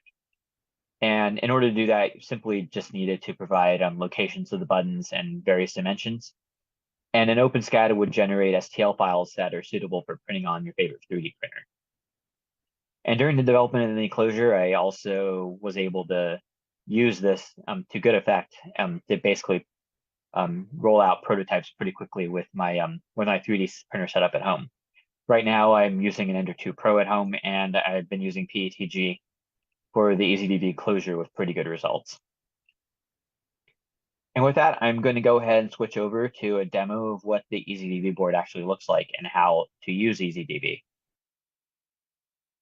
This is what the EasyDV board looks like when you receive it. On the right-hand side, just below the board, you'll see a quarter for scale. On the left-hand side, you'll find 4 buttons for interacting with EasyDV. Starting from the top, you'll have the push-to-talk or PTT button, followed by the mode button for iterating through the supported FreeDV modes, volume up and volume down, respectively. If you hold down the PTT button and then push on the mode button, EasyDV's voice cure will also begin transmitting, assuming that the feature is enabled and that the correct voice cure file has been uploaded using the web interface. In the middle of the EasyDV board, you'll find the ESP32S3 microcontroller powering the EasyDV, and just below it, the TLV320 audio codec chip that is responsible for bringing audio from your headset and radio and outputting it to both places. On the right-hand side, you'll find 4 different LEDs. Starting from the top, those are push-to-talk, indicating that you're transmitting, sync, indicating that EasyDV is able to lock onto a FreeDV signal, overload, which means that the incoming audio from the radio or microphone is a bit too hot and needs to be backed off a bit, and network, indicating that EasyDV has a network connection. If the network LED is blinking, that means that EasyDV is emitting a Wi-Fi network or is connected to an existing one, while a solid blue light indicates that it has a network connection to one of the radios that supports it. Just below the LEDs are 2 more buttons, reset and flash respectively. Reset is useful in case EasyDV locks up so that you can perform a hard reset, but it also has an additional purpose. Along with the flash button, they are used to put the EasyDV board into a special flash mode by simply holding both down, then letting go of the reset button followed by the flash button. Once in that special flash mode, you'll be able to use a program on your computer to flash the EasyDV board over the USB-C port. On the bottom, you'll find two 3.5mm 4-conductor TRRS jacks, as well as the USB-C port for firmware updates and for charging. The 3.5mm jack on the left is intended for connection to your radio, while the one on the right is intended for a wired headset. Some additional special touches. For instance, you'll see that there's silkscreen on both the left and right hand sides corresponding to the two 3.5mm jacks. And those silkscreens indicate that the actual wiring of the 3.5mm TRRS jacks that you should be using. And this is useful if you don't happen to have an access to the EasyDV user's guide to be able to wire up your own connection to your radio.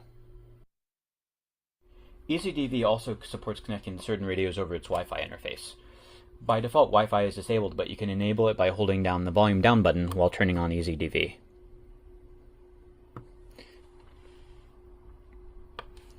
After doing so, you'll notice that the blue network LED starts blinking. This indicates that EasyDV is emitting a wireless access point, and you can go ahead and connect to that on your computer or mobile phone by going to the network that begins with the word EasyDV followed by the last few components of the MAC address. And then once you do that, EasyDV will assign your computer or mobile phone a IP address starting with 192.168.4. And once you're connected to that network, you can go ahead and open 192.168.4.1 in your web browser to begin the setup process. Once you have a web browser open and go to the IP address for the EasyDV, the first page you'll see is this EasyDV setup page. And there are several tabs on this page. The first tab is the General tab, where you can control the LED brightness. You can also switch modes from this page, as well as switching modes via the mode button. And this is where you would also start and stop the voice keyer if you have the voice keyer turned on. And you can reboot the device from here as well. In the Reporting tab, you can see that you can set up your call sign and your current grid square.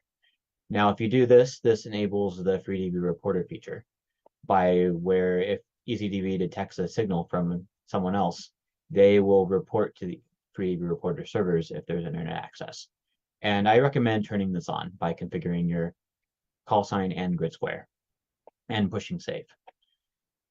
The next tab we're going to talk about is the voice keyer tab. Now, this is where you enable the voice keyer feature. And the voice keyer is nice because it allows you to just continually call CQ, for example, without losing your voice.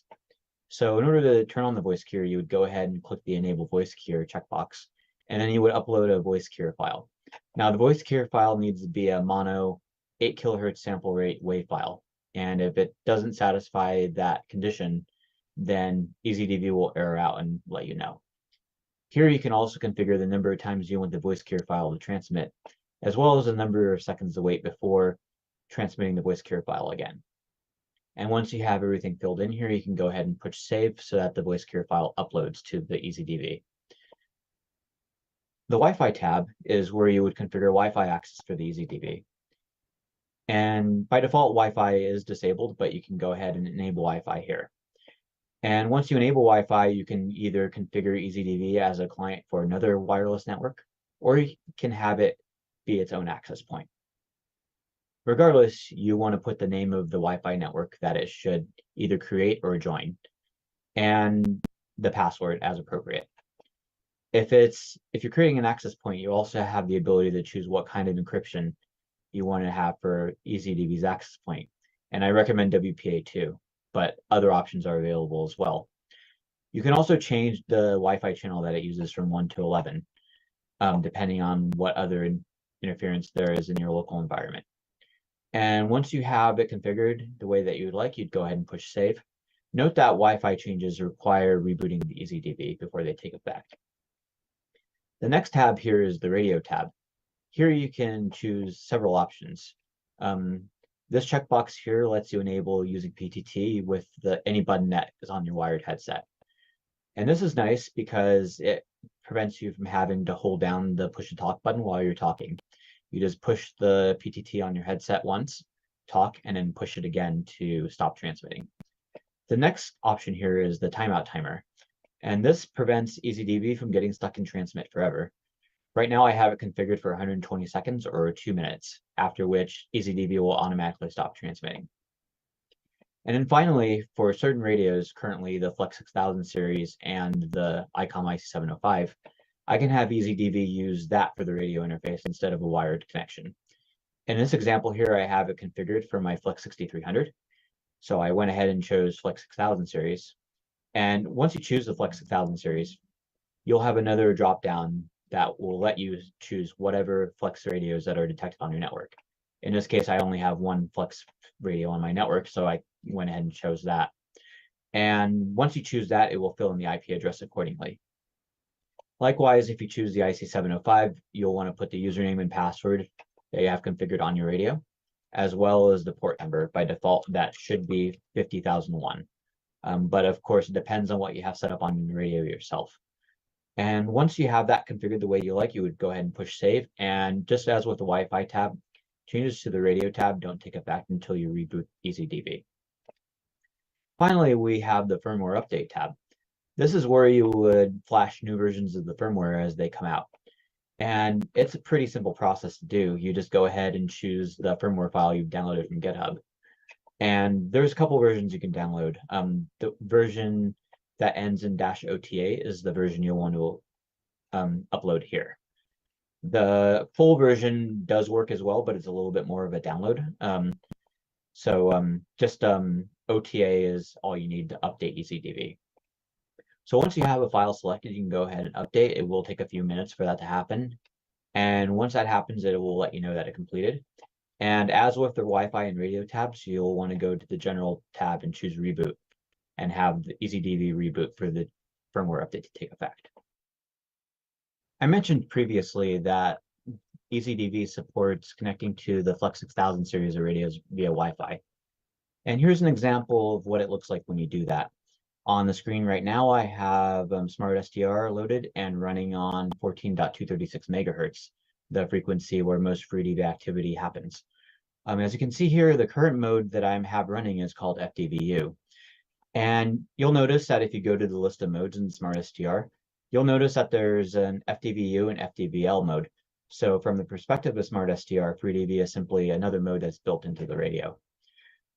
And when you go ahead and go to the EasyDB setup page, that's where you would do the changes such as changing the mode. So if I go ahead and change to 700E mode,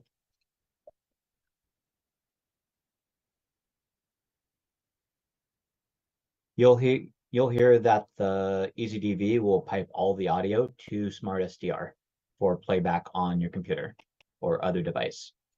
I can also switch over to analog mode, and you'll hear the analog audio getting passed back through EasyDB and back through Smart SDR.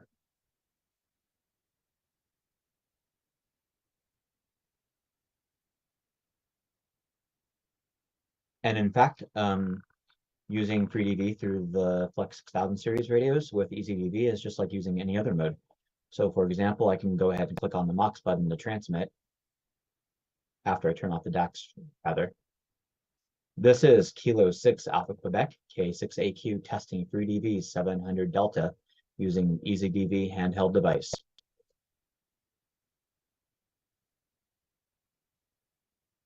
So as you can see, as soon as I push the MOX button, the EasyDB piped out the FreeDB signal through Smart SDR to be transmitted out over the air. It also took the audio from my microphone built into my computer and modulated it into that FreeDB signal. You'll notice that after I pushed the MOX button to stop transmitting, it took a couple seconds. And that's because there's functionality inside EasyDB to prevent your voice from being chopped off after you stop transmitting. And I also mentioned that you can enable reporting inside EasyDB. And when you do that, you'll notice that you will actually show up in FreeDB Reporter using EasyDB as the version. And it works similarly to other other FreeDB stations, whereby you can go ahead and transmit. This is Kilo 6 Alpha Quebec K6AQ testing 3DV reporter with EasyDB.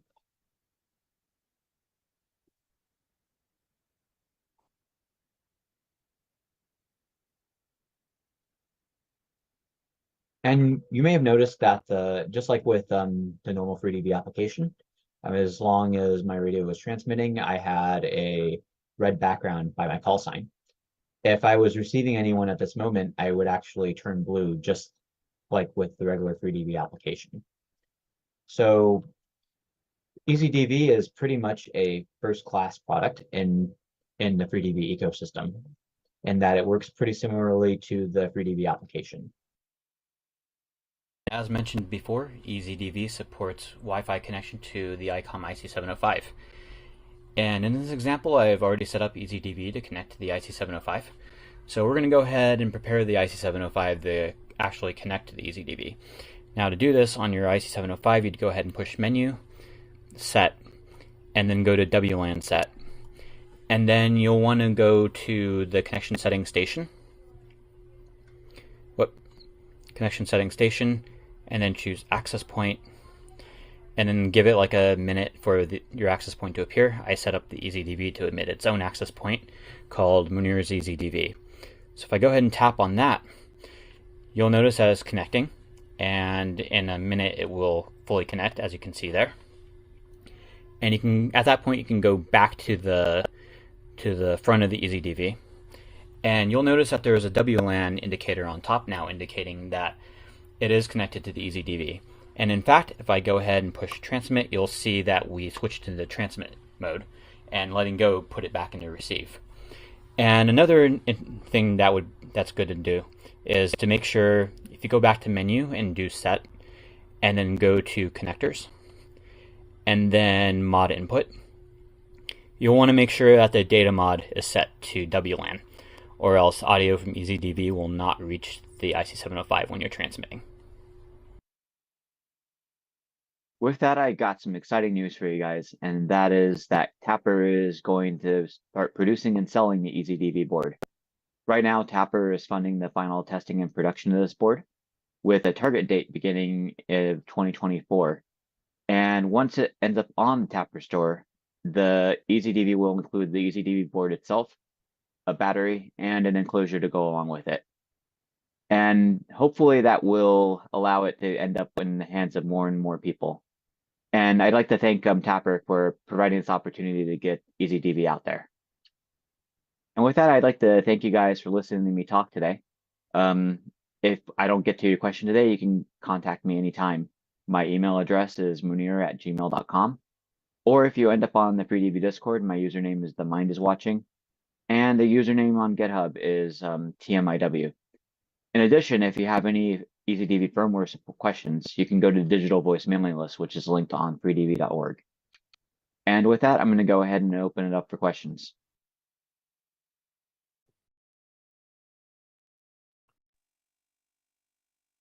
Indeed. And Dan, are you there too?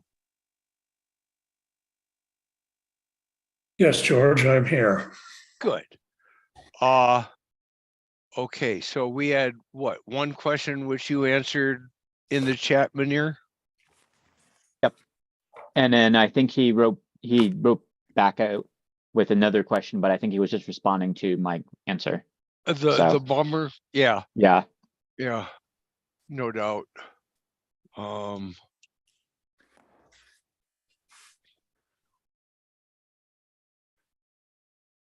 Oh, the ESP32S3 isn't powerful enough to support 2020 mode. That's a very interesting chip too. John has raised his hand.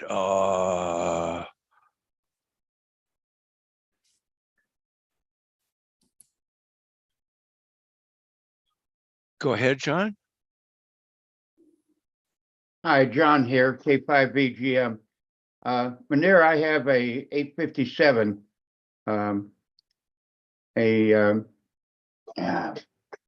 it's a mobile radio, has a CAD plug on the back of it that I don't know nothing about. Is that assumed that it would work with your device? As long as you can produce a cable for it, it should you should be able to interface it with most radios. The nice thing about the TRRS jack is that you can actually buy the cables on Amazon that have the TRRS on one side and just bare wire leads on the other. So you can put an RJ45 or mini DIN or whatever else your radio needs for the cat and date, or I guess audio. What is your Hopefully end? no problem. What's the cable is going to be at your end? What connector at your end? So it's just a 3.5 millimeter like headset sort of jack with the 4 Oh, a connectors. ring tip, or ring sleeve or something? Tip ring sleeve, sleeve, commonly found on iPhones, Android Yeah. devices, and similar and other things. Probably And, fairly easy to solder to. But yes, and of course you can get a twofer by getting a whole cable and cutting it in half. And never done Okay, anything so- like that. Yeah. I can address this question pretty well because I'm currently working on a cable for the FT890D, and it is in fact the same set of connections and the same connector. It's a 6-pin mini DIN, and it will connect. We only have to use 4 of the pins actually. So the challenge has been in connecting the pins up correctly between the TRRS connector and the rig connector. And I've got that problem solved. We'll probably offer either a ready-made cable or we will offer a kit that you can put together. If we do a kit, it's going to be without soldering. In other words, we'll use some crimp style butt-to-butt connectors for it. That should work pretty well. They're all the rage right now. And you'll be able to hook things up correctly. Sounds good. Since I now run the Tapr store, I'll be curious how much lithium I'll have in my basement, and of course, what that might do to my fire insurance ratings. But we can talk about that later. Yeah, I don't think it's going to be a big problem, quite honestly. Yeah, we'll have to sort out. I know I should be able to ship it easily within the U.S., but when it comes to export, I'm sure there's extra hoops I got to jump through for that. Yeah, it might be. Oh gosh, yes. So are there any other questions? I have 2 open questions, Bummer. From Jeff, I wonder how EasyDV will perform with static crashes during thunderstorms. Does it have a form of forward error correction? And if so, would it be effective? So it's going to, so to answer that, it's EasyDV is going to behave pretty similarly to how the FreeDV application would in terms of static crashes. So like the main difference between EasyDV and the FreeDV application or SM1000 is of course the form factor, not necessarily the FreeDV mode itself. As for static crashes, in general, I guess I don't have that much in a way of experience with static crashes. Maybe like oh, I was gonna see if Walter was still on here, but like generally like because the weather here isn't that bad, so I don't have too much experience with static crashes, but that might be something to play around with for sure. Yeah. Oh, it'll work just fine. Typically with a static crash, it's very fast and quick. So you might lose a syllable of the conversation, but it holds up extremely well during that. Wow. So there was a question, can a technician use EasyDV? So, VHF, UHF. So the FreeDV generally, of course it's going to depend on technician license, obviously US. So it's going to depend on the mainly VHF, UHF. A lot of people do use FreeDV on satellites. So that is that is a possible way to go with tech licenses. Unfortunately, on HF, the problem is that HF, anything other than CW, is going to be limited to 10 meters. And with the current rules as they are right now, and I believe the FCC has even restricted it further for technicians. So it's only analog voice on 10 meters for technician licenses. So that's going to be the primary limiting factor, not necessarily EZDV. So we have a question from one of my hometown buds, Dave New, November 8 sideband engineer, who's known for his Chrysler key fob work. Can you support the open headset interface standard? So I actually found out about this after I got pretty far into development. So unfortunately, this version is not going to have that, but that is something we can keep in mind for EZDV version 2, for example. Are there any other questions for Munir and for Dan? I do have another comment. I actually bought a very inexpensive HP branded headset. It was about $12 off of Amazon, and it works great. So if you don't happen to have a headset that is wired and plugs into your radio, you can buy something for cheap, really, and it will perform very reasonably. Indeed. And now it's time to move on to Jason Roush, K4 APR here, who's got a presentation for us. So let me get the screen share set up. Make sure it all looks, yeah, okay.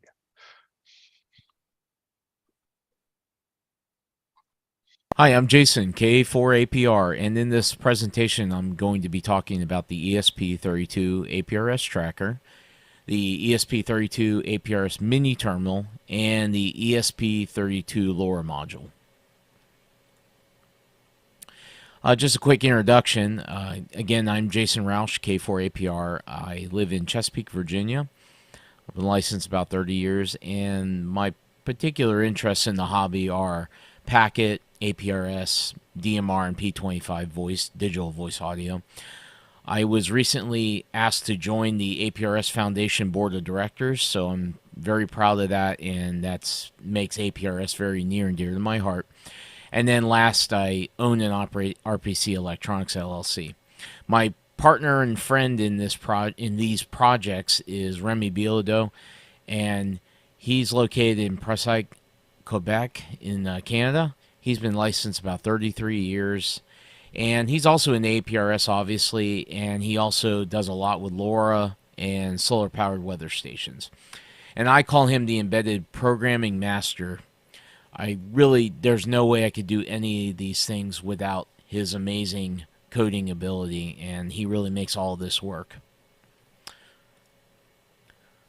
So the first thing I want to talk about is the ESP32 APRS tracker. This is an update. I originally presented a paper on this back last year at the 2022 Charlotte DCC. So the primary thing that has changed is we solved the transmit audio problem that I reported in my original paper. It was due to a clock multiplier error carried over from the old YAG tracker base code. That's a APRS device that Remy and I had designed and worked on together many years ago. And a lot of that base code was brought over, and he reused a lot of it, but we did find an error in there, and luckily that solved our issue.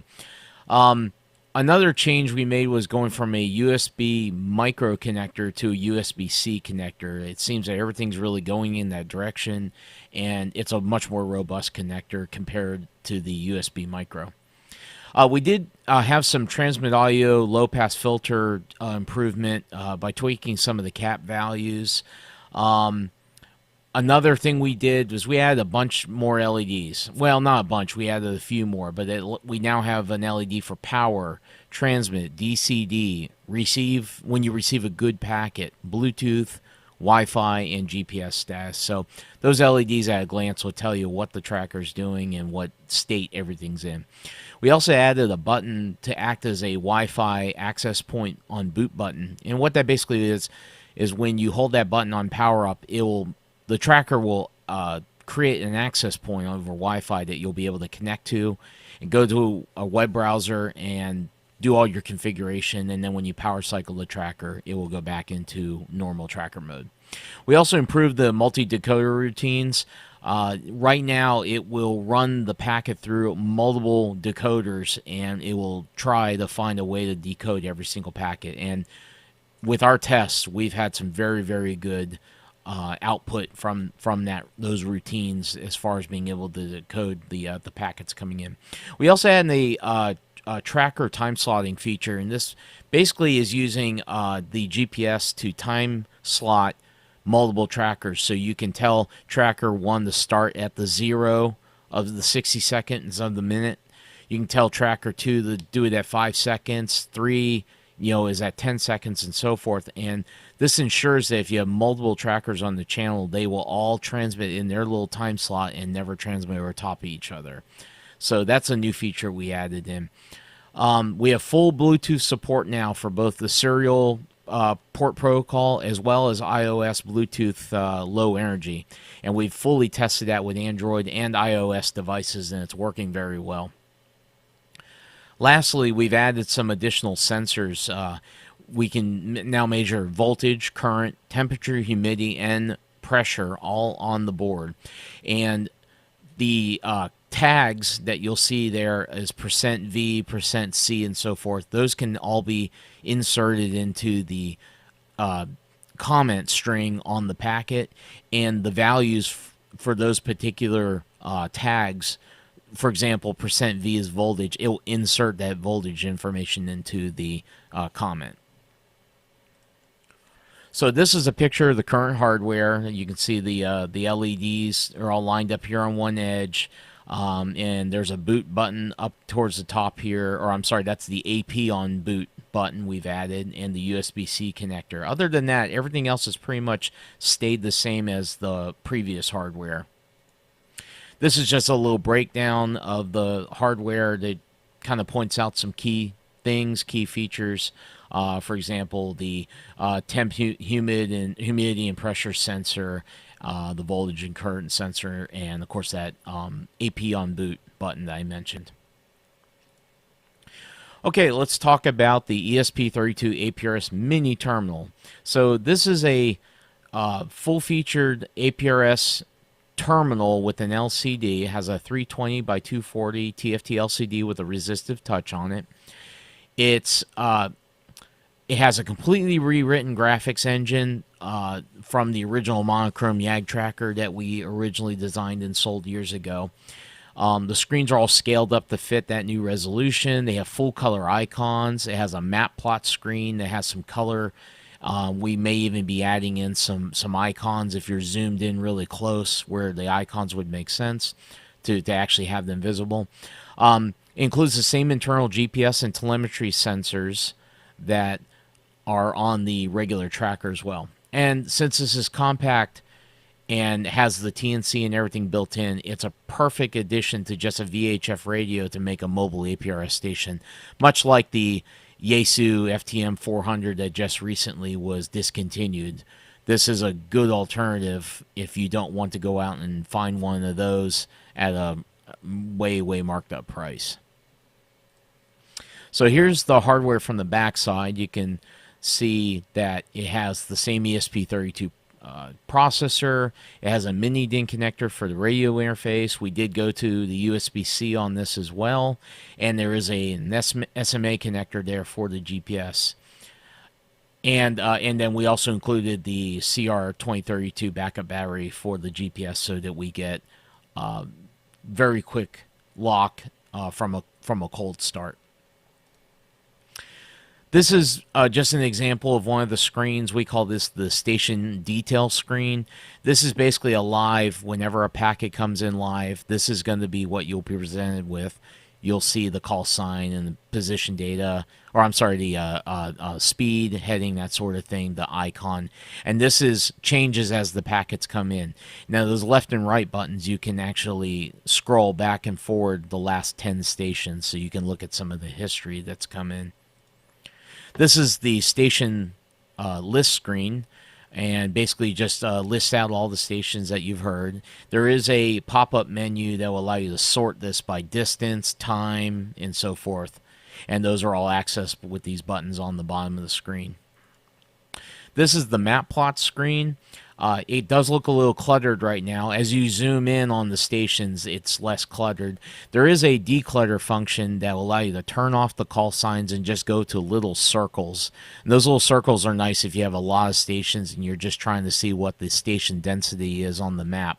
Then you can zoom in and then switch to the call sign view if you want to see the actual call sign of a station. Okay, last I'd like to talk about the ESP32 LoRa that we've been working on. This is basically an all-in-one LoRa device that we are kind of loosely coining the LoRa Swiss Army knife. And by that I mean it can be a tracker, it can be a digipeater, it can be an iGate, it can be a LoRa modem, or it's also a LoRa modem. It's at its core, it acts as a LoRa device, but it can be those other functions as well. It has a built-in 1 watt UHF LoRa transceiver. Has onboard GPS, onboard sensors, the same as the tracker with the voltage, current, temperature, humidity, and pressure. It also supports the serial port protocol as well as Bluetooth Low Energy. It does KISS over Bluetooth to any device running APRS software, so I can connect to this with, for example, my phone running APRS Droid, and it will talk KISS between it and my phone, so there's no change of the protocol. And then any packets coming in on LoRa will be sent back to my phone over KISS, formatted in that same way so that the software that I'm running, like APRS Droid, can just take the packets in as though it's a normal APRS packet coming in off of, for example, an AX25 channel. We also switched over to the USB-C on this. We had originally had a USB micro, and we switched over. There's SMA ports for the UHF radio as well as the GPS. And then there's an SMA reverse polarity port for the Wi-Fi and Bluetooth. This is a picture of our current hardware. You can see that the board is all-in-one with the exception of these two jumpers that connect to the ESP32 for the Bluetooth and Wi-Fi. And then this other jumper connects to the LoRa module itself for the UHF side of the LoRa module. Here's another one of those breakdown diagrams. You can see a little bit better the various ports. You can see the E-byte module that we're using. It's the E32-400M30S. That's a transceiver. It's transmit and receive LoRa transceiver. We are using the same GPS, the M10578. And the only real difference here is the ESP32 that we're using on this particular one does not have the embedded antenna for Wi-Fi and Bluetooth. Instead, it uses a MMCX connector to connect to an external antenna, which, as you can see through the gray jumper that's going to this bulkhead SMA, this is the reverse polarity SMA connector. And I thank you for watching.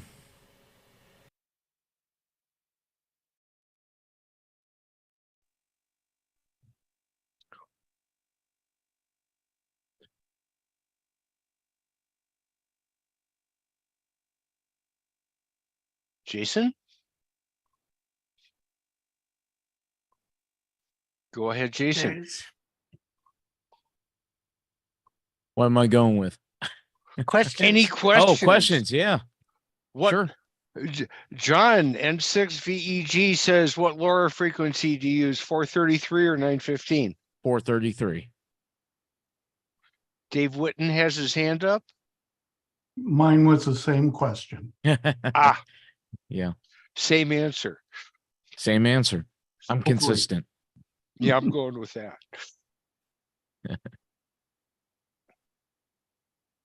Anything else? Any other attendees have any questions? Just raise your hand.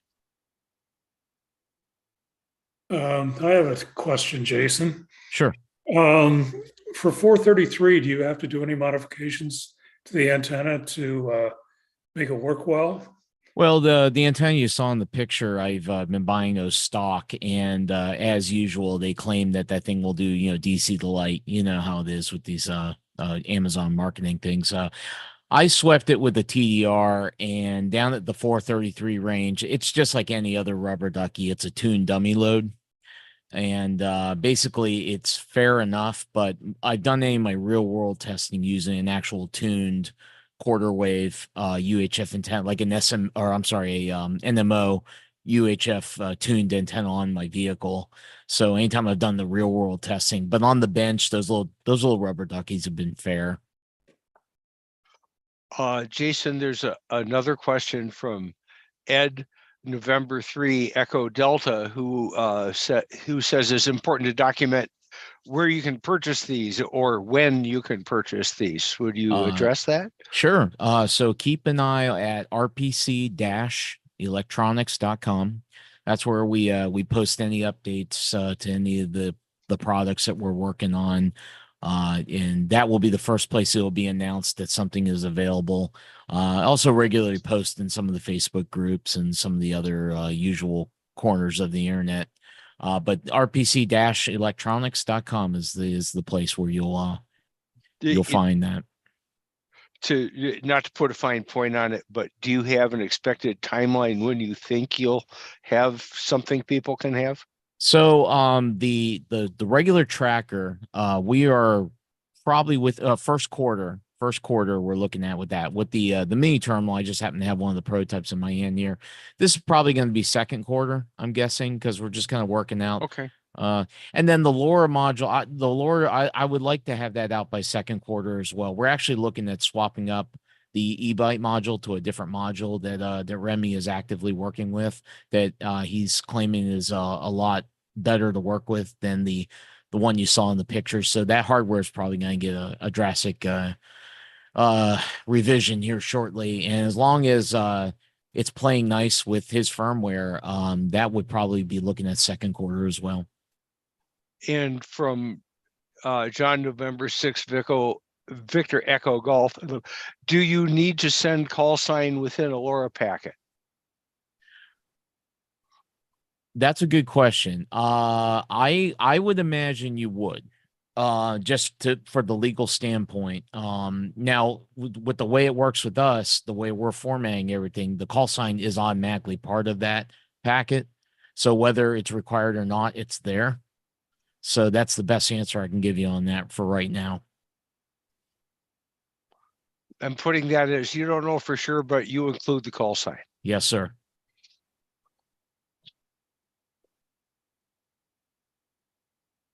Well, I don't think there are any other questions. Okay. Scotty, are you out there?